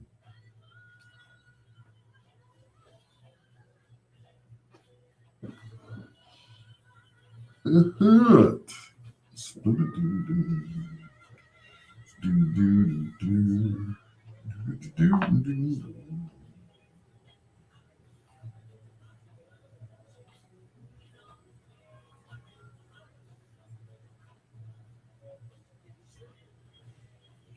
What you been doing, child?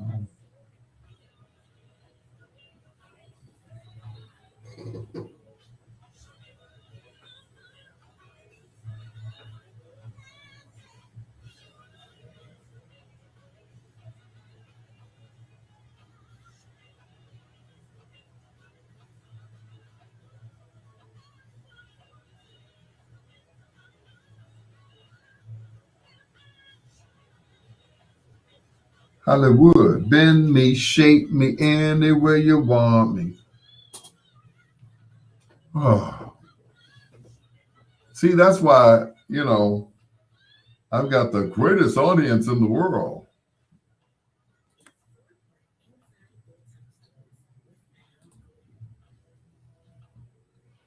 It's the greatest audience ever.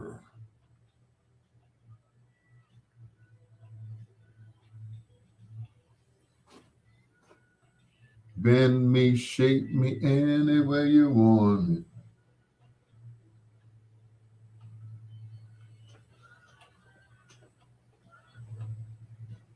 Spoo-doo-doo-doo.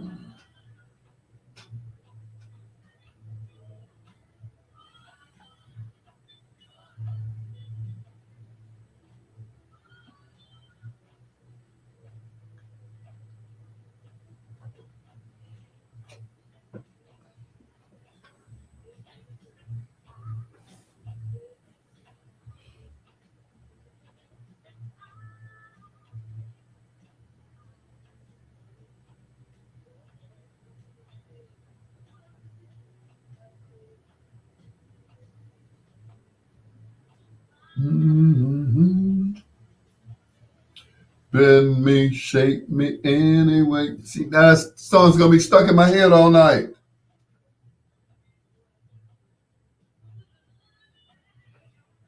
Bend me, shape me. Where you born, man?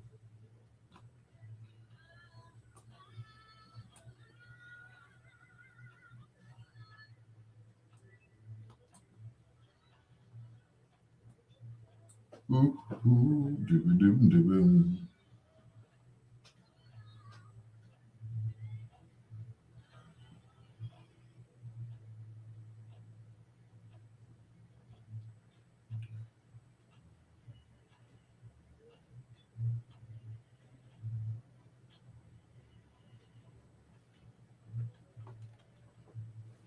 Stay.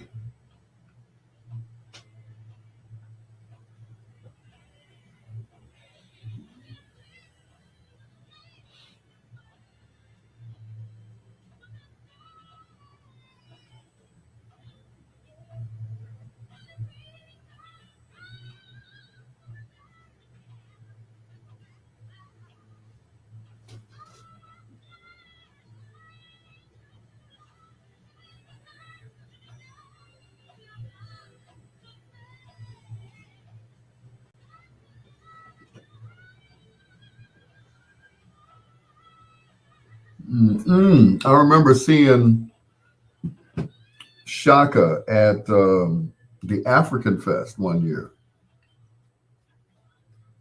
And, you know, she's known for wearing these flowing outfits, right? And at one point, she was standing on the stage. What's up, Ken? And the wind kind of gusted up and it looked like it was planned. So she's singing, right? The wind is blowing, her hair is blowing, her outfit is blowing. And I was like, man, I wish I had a camera. It was the most beautiful thing I'd ever seen in my life. It was like it was meant to happen. It was like somebody had turned on one of those giant fans and everything just started blowing. She was just, just blowing, like she is on this song, just blowing. I was like, dang, girl, your little self. She was, once she gets warmed up, it's like, she get that little mouth open. It's like, and the wind is blowing and everything, and her hair is blowing. It's like, oh, this is beautiful. This is beautiful. This is a picture right here. She was killing it.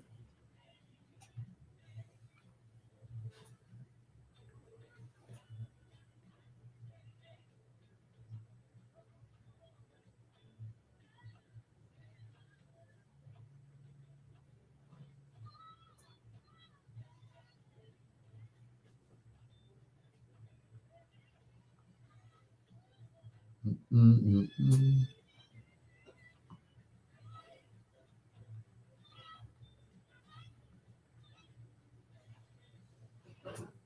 Stay yay.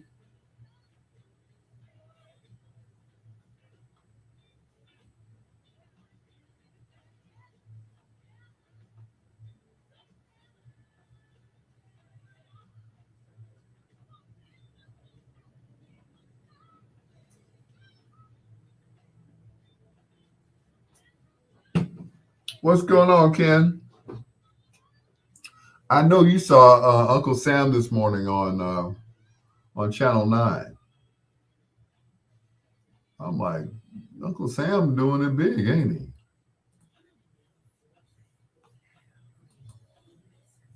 Any results from the Chicago mayoral election race? Yes, Paul Vallis at 30%, followed by Brandon Johnson, who had 20,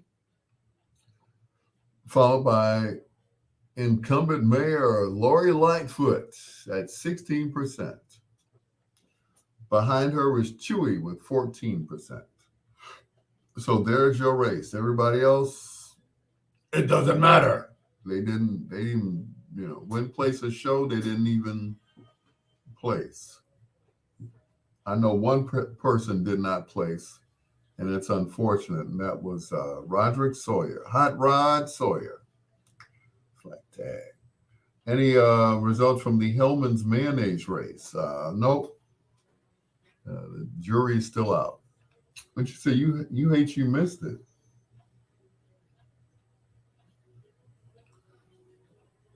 You didn't miss anything.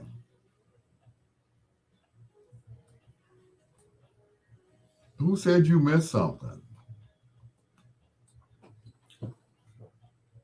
Runoff fees to get 50%.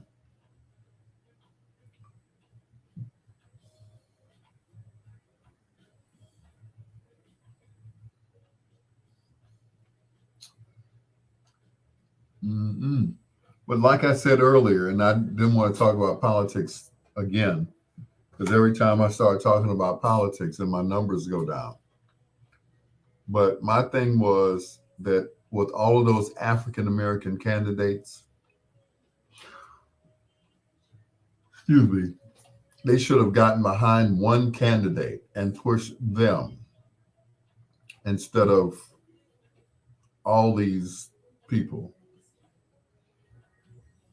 all these folks, all these, yeah, no, that was not.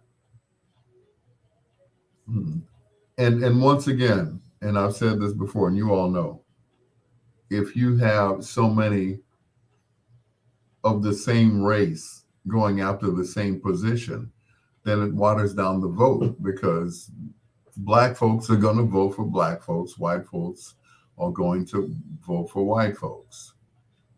Of course, not in the, not in the case of Harold Washington. That was a totally different story. Totally different. But once again, it always waters down the votes. It really does. It waters them down. And it's like, this person ain't gonna win. This person ain't gonna win. One of these black folks is gonna win, and one of these white folks are gonna win. And sure enough, now had they all gotten behind one candidate, and said, hey, we're going to push this guy. We're going to hold this guy up. And like we said earlier, Willie Wilson called Paul Vallis to congratulate him. Willie Wilson called Paul Vallis.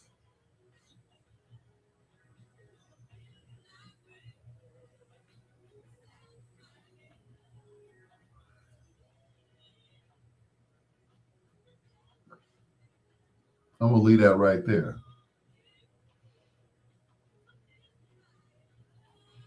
So Willie Wilson's going to endorse Paul Vallis.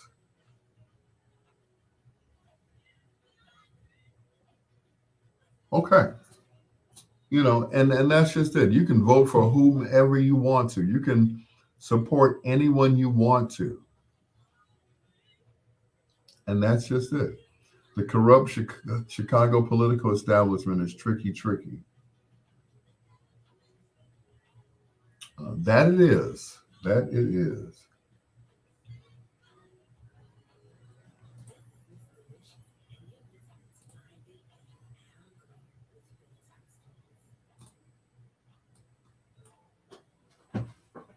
So, once again,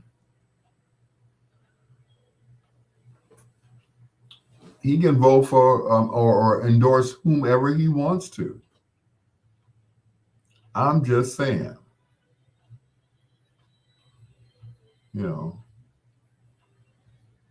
and he has people who are around him, consultants.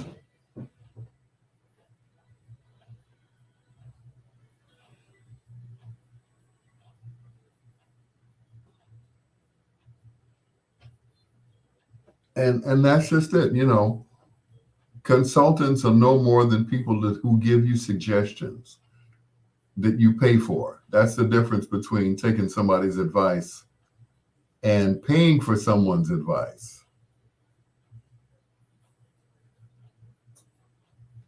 I'm just saying. So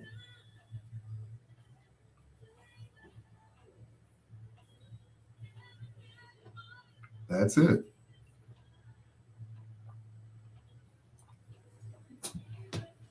So, you know, God bless you, Dr. Willie Wilson. You and your money and your gas cards and everything else. And the Willie Wilson Orchestra. You know, hey. Excuse me.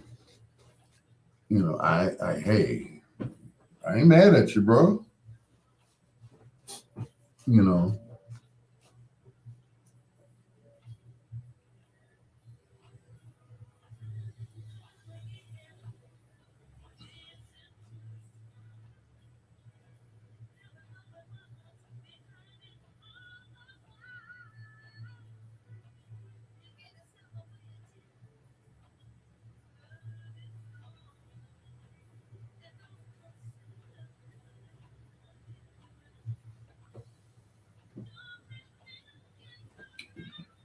Make it do what it do, Willie.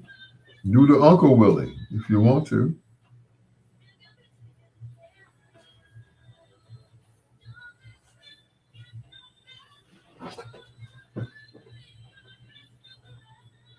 And you'll be taken care of.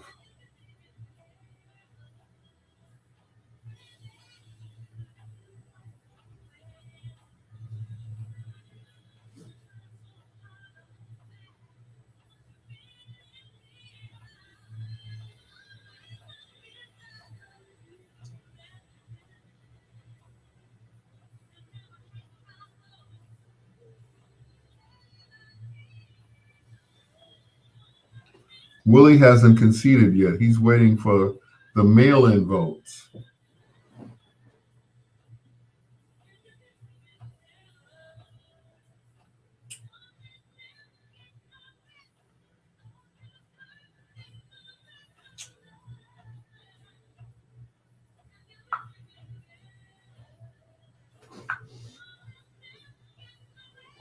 Good luck on that, Willie.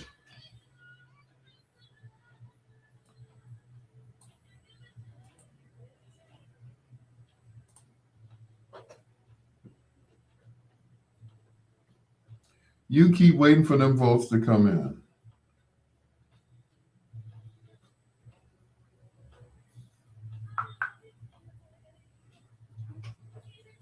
Because I believe that it's not going to change anything. It's not going to change anything.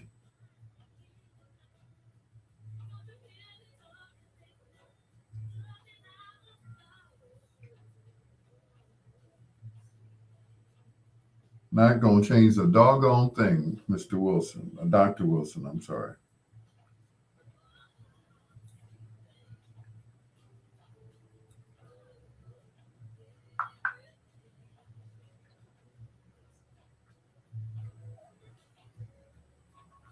Now, if he actually thinks that the mail-in votes are going to make a difference, that could last all the way until April, May, or June to count all of those votes, those mail-in votes. You know, most people got off their butts and went in and, you know, voted the regular way. So I'm just saying.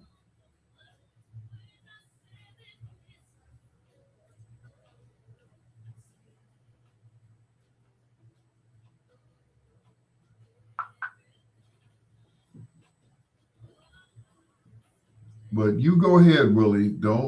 Hey, keep hope alive, brother. Keep hope alive.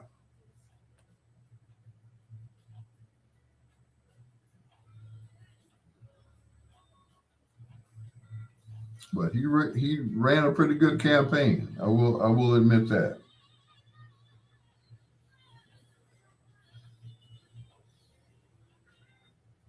You know, he gave away a lot of money.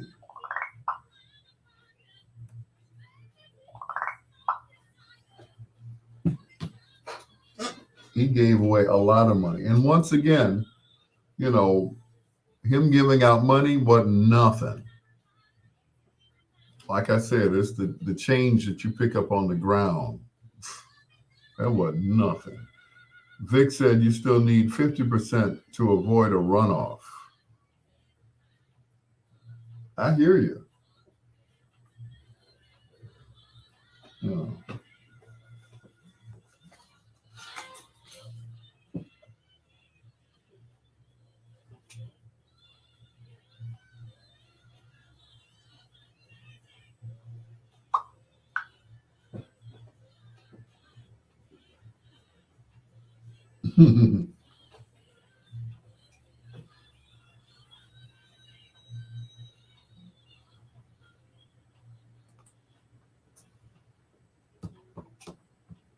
Wrapping up foreplay with Rufus featuring Shaka Khan and Sweet Thing right here on Bedtime Stories. The show designed with the lovers in mind, where we put you to bed, but never to sleep with the greatest love songs of all time. Ken Watlington said that Paul Vallis is going to win by a landslide in April. I don't trust Vallis for a minute. Too damn sneaky is what he said. All right, we'll see what happens. You know, Brandon Johnson may pull a rabbit out of his hat or wherever he keeps his rabbits. just don't have any rabbits around Dr. Willie Wilson. You know, he will hunt you down like a rabbit. You gotta hunt them down like the rabbits. The rabbit. Anyway, let me stop that. Making fun of that man's voice. He just country. He just from the country. Is Luther, when you call on me, I come a running. It's your peanut butter brother, Dr. Al Greer, and this is Bedtime Stories.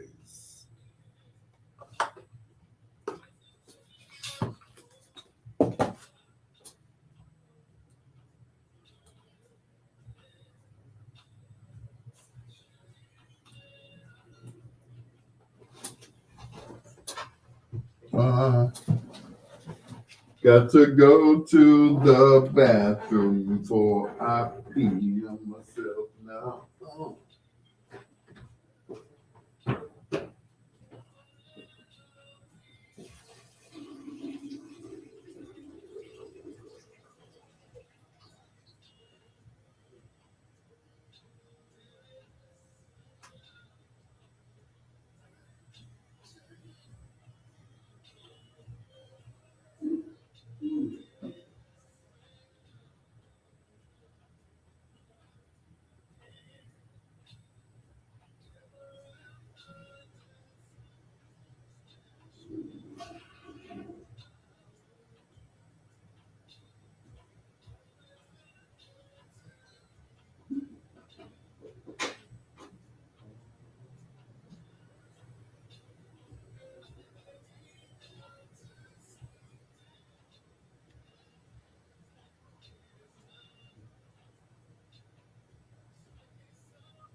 Good God. They created the 50% law back in the 80s to try to eliminate Mayor Washington. Yep.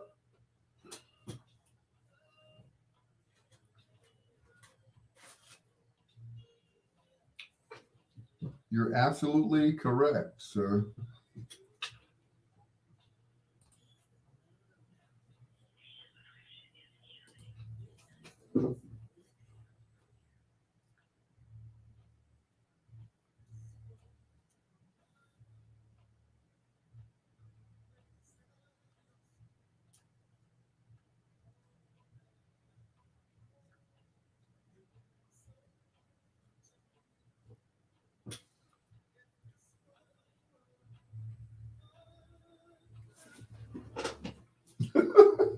Wait a minute.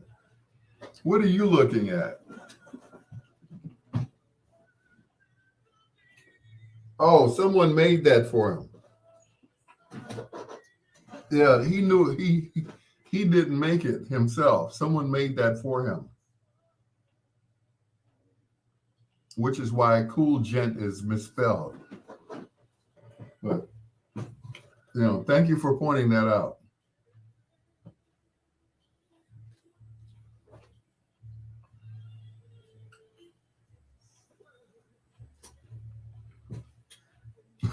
Cool gent. So the cool gent.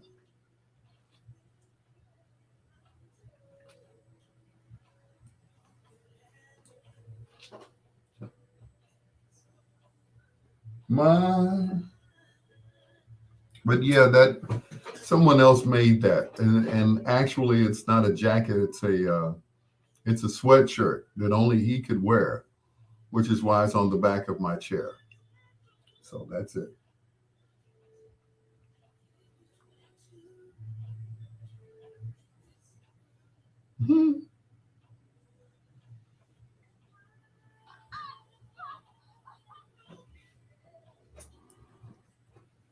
Anything.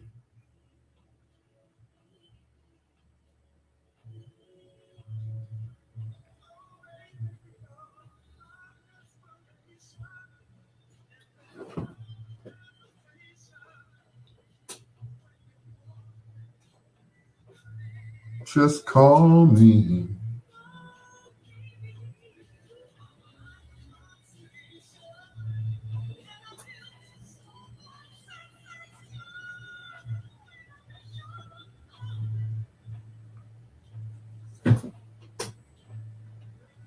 The way that you do. Now I'm really starting to realize the dire condition of radio that I saved Chicago from. You're funny.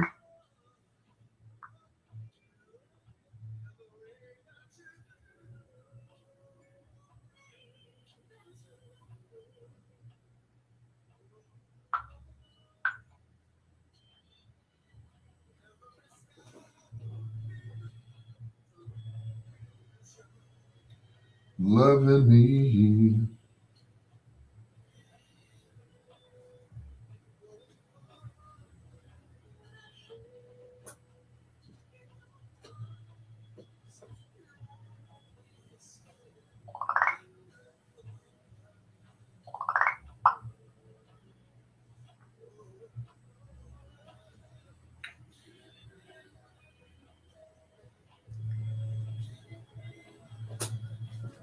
Keep on.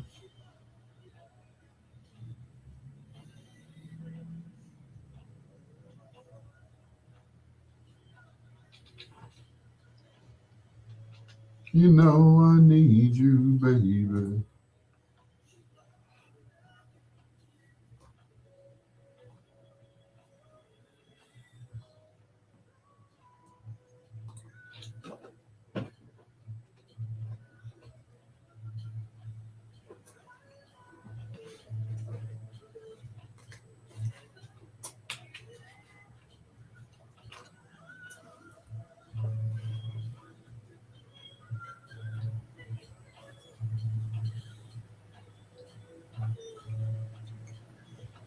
You know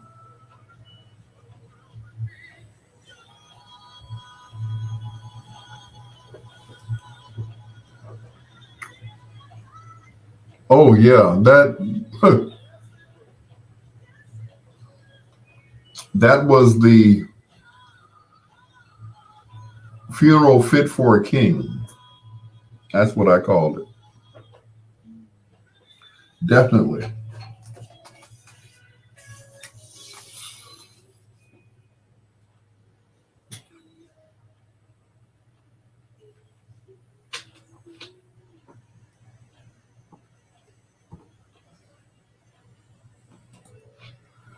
That's the only duet that they did together. Luther Vandross and Cheryl Lynn, If This Were Were Mine, originally done by Marvin and Tammy. It's your peanut butter brother, Dr. Al Greer. This is Bedtime Stories, the show designed with the lovers in mind, where we put you to bed but never to sleep with the greatest love songs of all time. Ken Watlinson said he was watching Purvis Band's Homegoing on YouTube. They really sent him away in a righteous way. They sure did. That was probably one of the best funerals I'd ever been to. I mean, it was just, yeah, laid out, I tell you. His kids told him one time that if he didn't write a book before he passed, that they were going to have him cremated. He hurried up and got somebody to help him write a book. And he did, and they did not cremate him. Nope. I never got a chance to see the body, though, but I know he wasn't cremated, though. Those were his wishes. Now, what they did afterwards, I don't know. Here's the first of two in a row from The Temptations. This is Hey Girl. Hey Girl, I like your style, baby.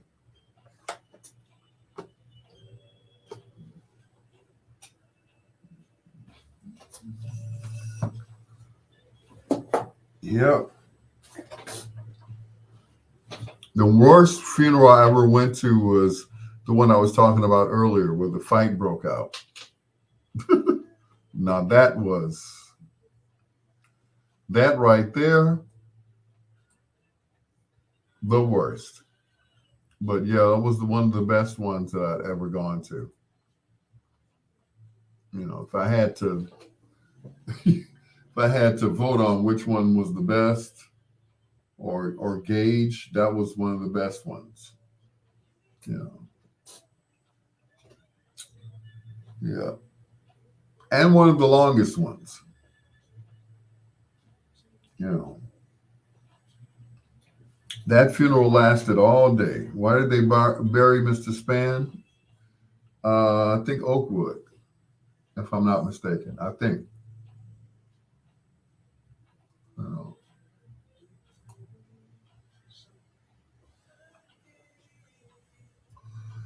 You know, I had his obituary somewhere around here. I have Syl Johnson's, but I don't have Mr. Spann's. I don't know where it is. Yeah.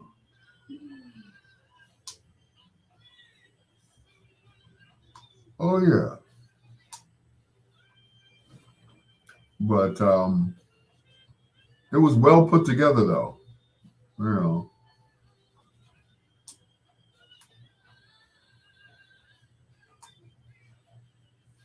One of the best ones. Once again, one of the worst ones is where the fight broke out.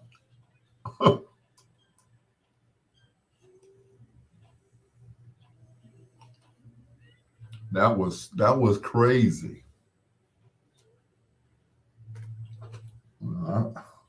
I couldn't believe it. I'm like, bruh, we had a funeral. This guy was in a wheelchair talking stuff.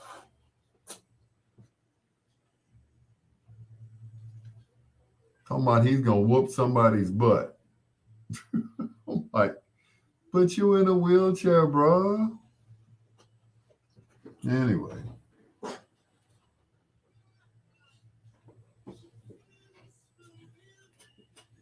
It's okay.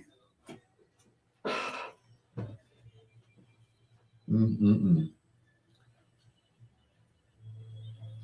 But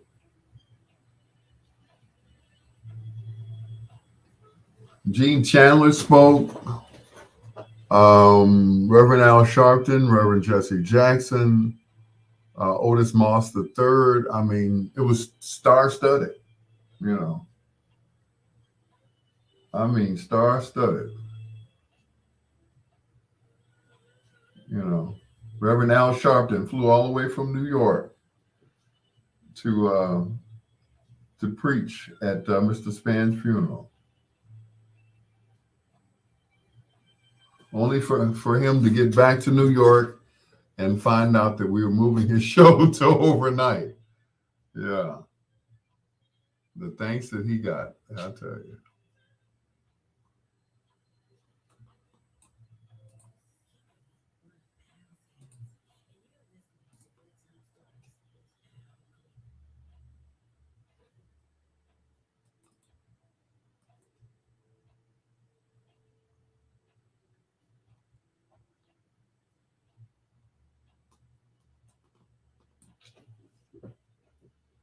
Yep.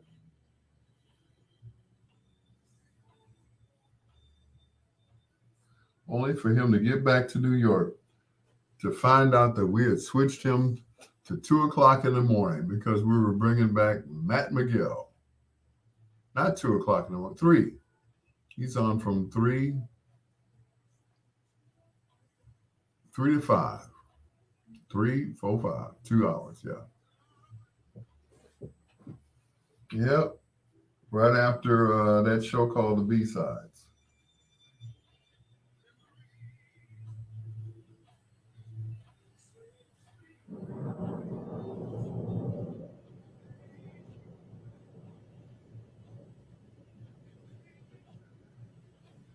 Oh my.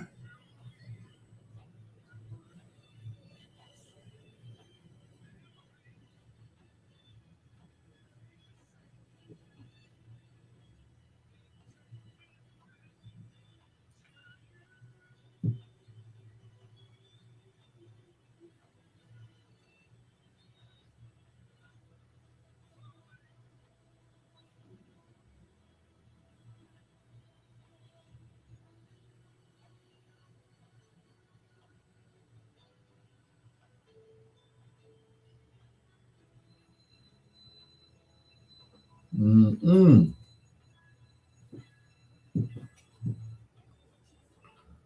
Interesting. Anyway,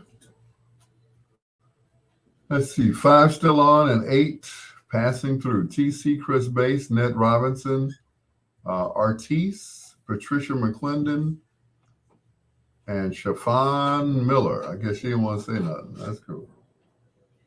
I understand.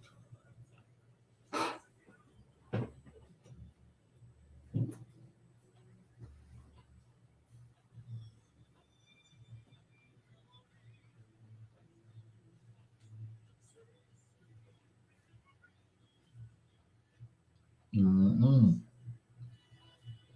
What is going on out there? It sounded like thunder, but could have been something else. I don't know. Could have been gunshots.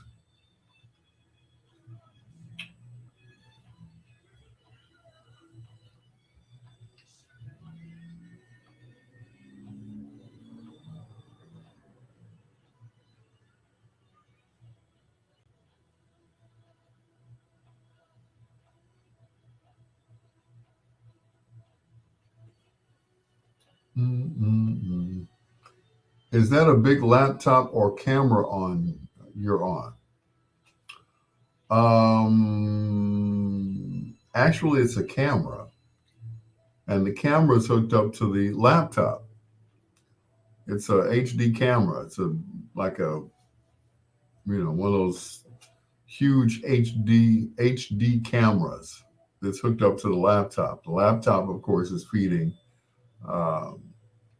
StreamYard. And then I'm streaming the audio on my station and Ray Neal's station simultaneously. And of course, bigsradio.com. So that's what's happening. Yeah. But thanks for asking. Yes. So, and of course, I'm using a selfie ring, which gives me my you know, my presence, whatever, make my face look bright. Anyway, so that's it. But yeah, the big laptop is over here on the table, on the little TV table, and that's it. Yeah. But you said too technical for me. I know, right? You use one laptop for everything. I know that's right.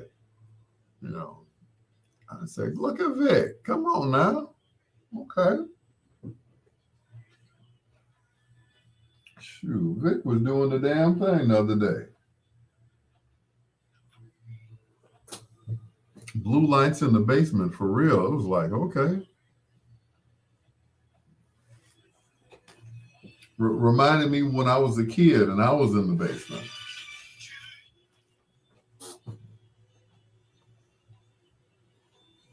Oh.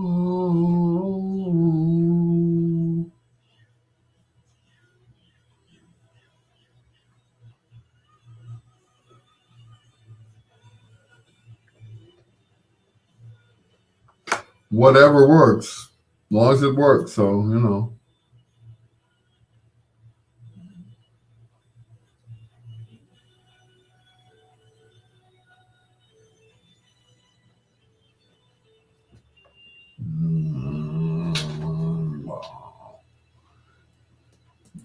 Two in a row from the Temptations. Memories from the album A Song for You, right here on Bedtime Stories. With your peanut butter brother, Dr. Al Greer. Vic asked me, he said, is that a big laptop or a camera you're on? Actually, it's a big laptop. And of course, the camera is hooked into the laptop. I don't use the camera that's on the laptop because I don't like the resolution of it. So I bought a HD camera so I could, you know, look decent. You know, so you can see all of my ugliness. Anyway, and yeah, that's it. It's your peanut butter brother, Dr. Al Greer. We are winding down here on Bedtime Stories, the show designed with the lovers in mind, where we put you to bed but never to sleep with the greatest love songs of all time. When Vic hears this song, he will automatically know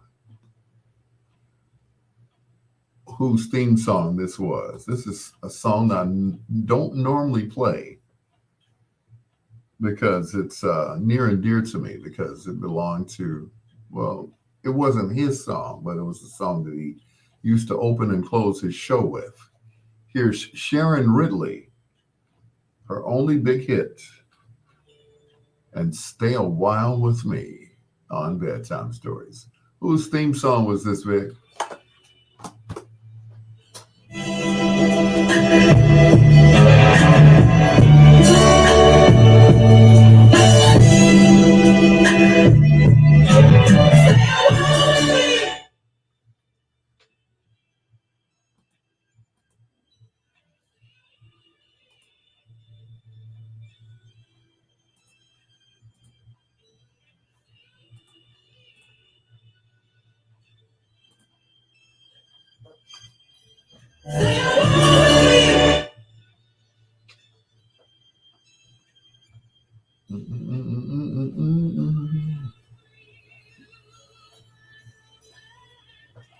Mm-hmm. Spoken vows to clip your wings, but never clings. You see a rise in numbers if you started playing good music.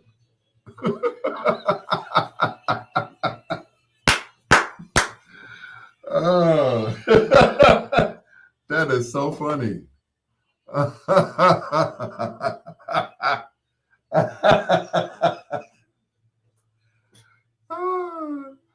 You think that this is all this, yeah, but bless your heart, Troy. People are listening and they're not watching me. So it's like, but thank you. Yeah, I appreciate that. I will take your advice.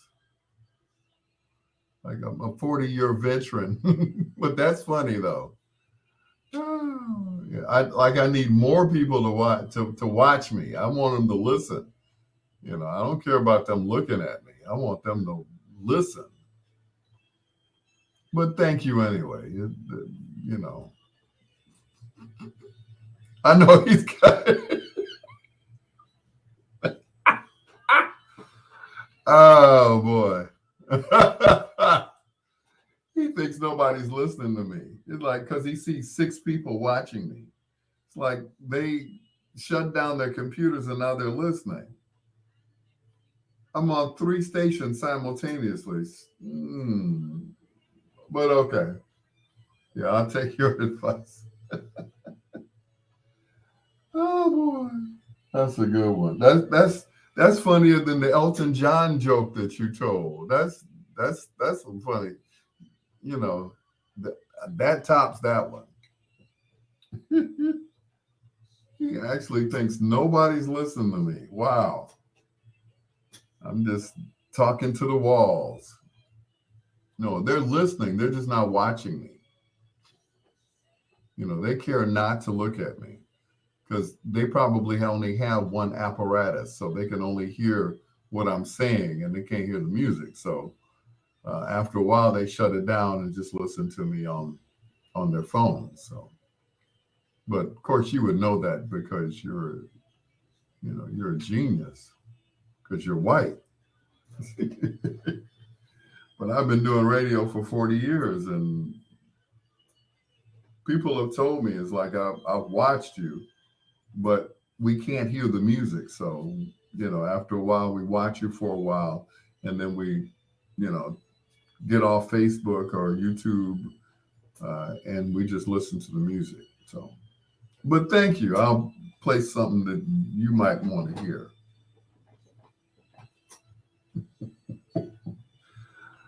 Oh, no. I'm sure you gave. Of course, yeah. Of course, you're white. You know what you're talking about. Yeah. You should have told that to Tom Joyner. He probably would not have, retired. Tom Joyner, if you play some, some Hall and Oates, maybe people will listen to you more. And call Ricky Smiley. He'll tell you. But that's good. Yeah. Let's see. I've been in radio 40 years. I've been a program director, a music director, production director, and I've worked every shift. But no, you're right. I don't know nothing about this. And just started a consulting firm. So yeah, I'm really, I'm really winging it. and consulting for 7 stations. Yeah, you're right. Yeah.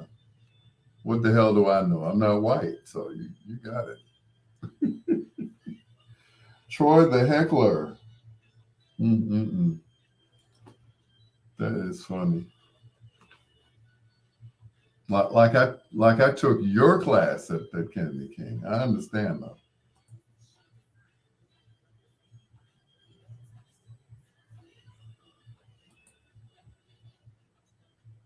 Mm-mm-mm.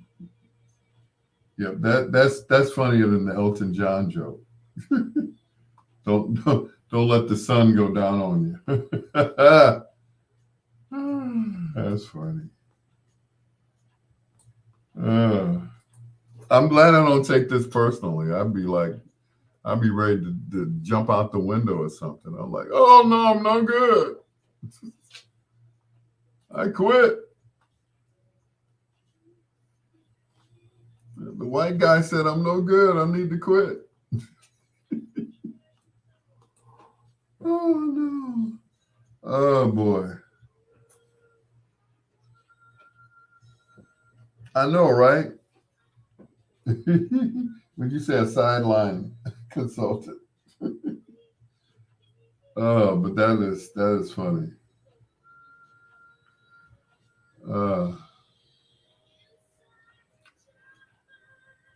I have taught and or spoken at Columbia, Kennedy King, and Chicago State.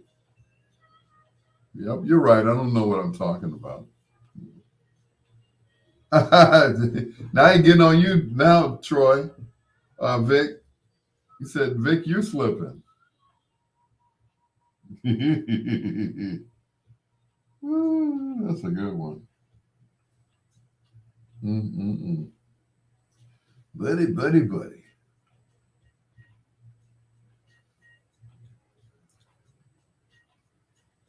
Mm-mm. I know, right? Did, did, did I mention I'm the vice president of the Chicago chapter of the uh, Chicago Black Radio Hall of Fame? Did I mention? I guess I didn't mention that. I'm sorry. Yeah.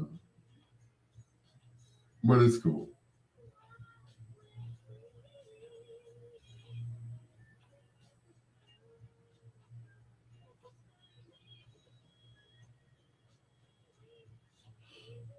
But I understand. I'm, no match for your whiteness. I get it. Woo!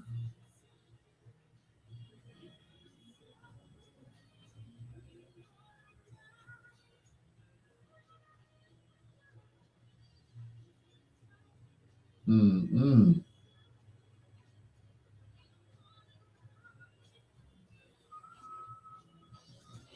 Yep, Vic, you've been slipping all these years.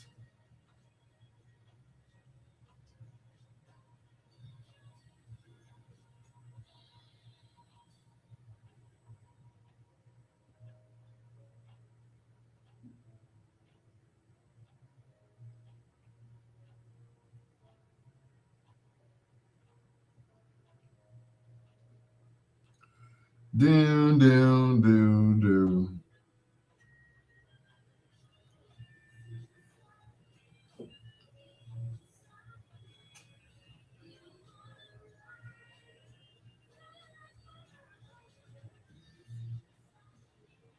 Ooh, that soup looks good.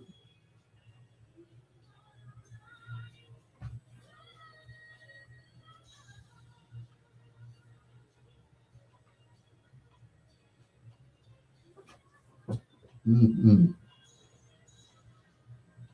With all of my accolades, I'm still not Caucasian. Oh well. So the price I have to pay.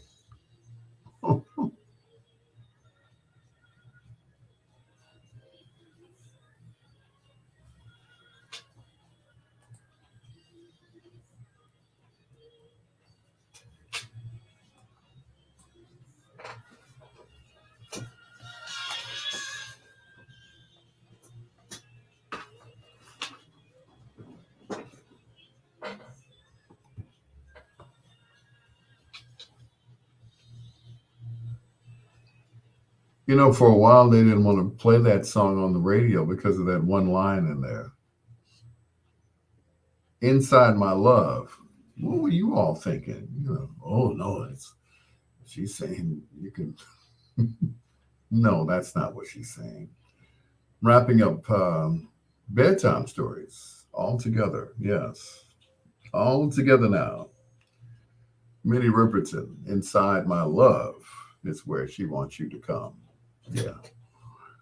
That's it for me. Thank you so much for staying up with me. Victor Jackson, John Caldwell, Preston Shanks, who earlier, also to TC, Chris Bass, Net Robinson, hey, Artise Anderson, Patricia McClendon, and Shafan Miller. Thank you all for being a part of something that I love doing and also get paid for it, which makes it even better. We do it again tomorrow here on Bedtime Stories with your peanut butter brother, Dr. Al Greer. If you like what you heard tonight, make sure you share it with other people so that they can like it as well. All right? All right. Till next time, blue skies, green lights, and peace. Good night, Miss Delicious.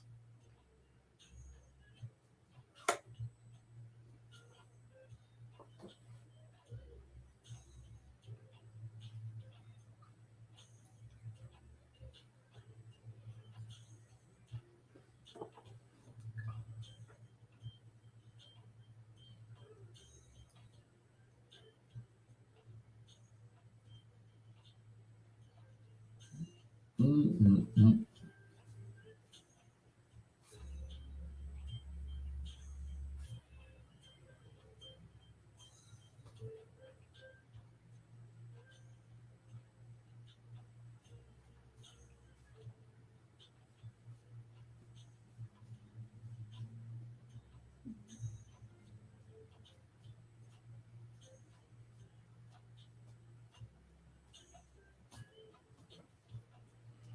Good night, Ken.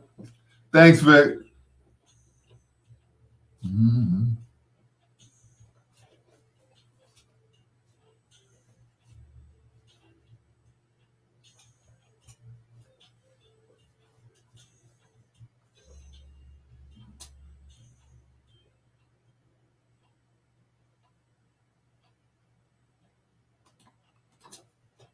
And we are done. Thank you once again, peoples. That's more than one. Thanks for staying up with me. Ken Watlington, I appreciate you as always. Vic, Slick Vic.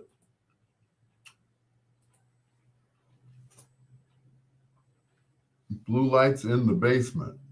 My man. I'll be sure to be listening and or watching you. You know, since nobody watches or listens to me. Anyway, I'm out of here. Troy, you are a nut, sir. You are a nut.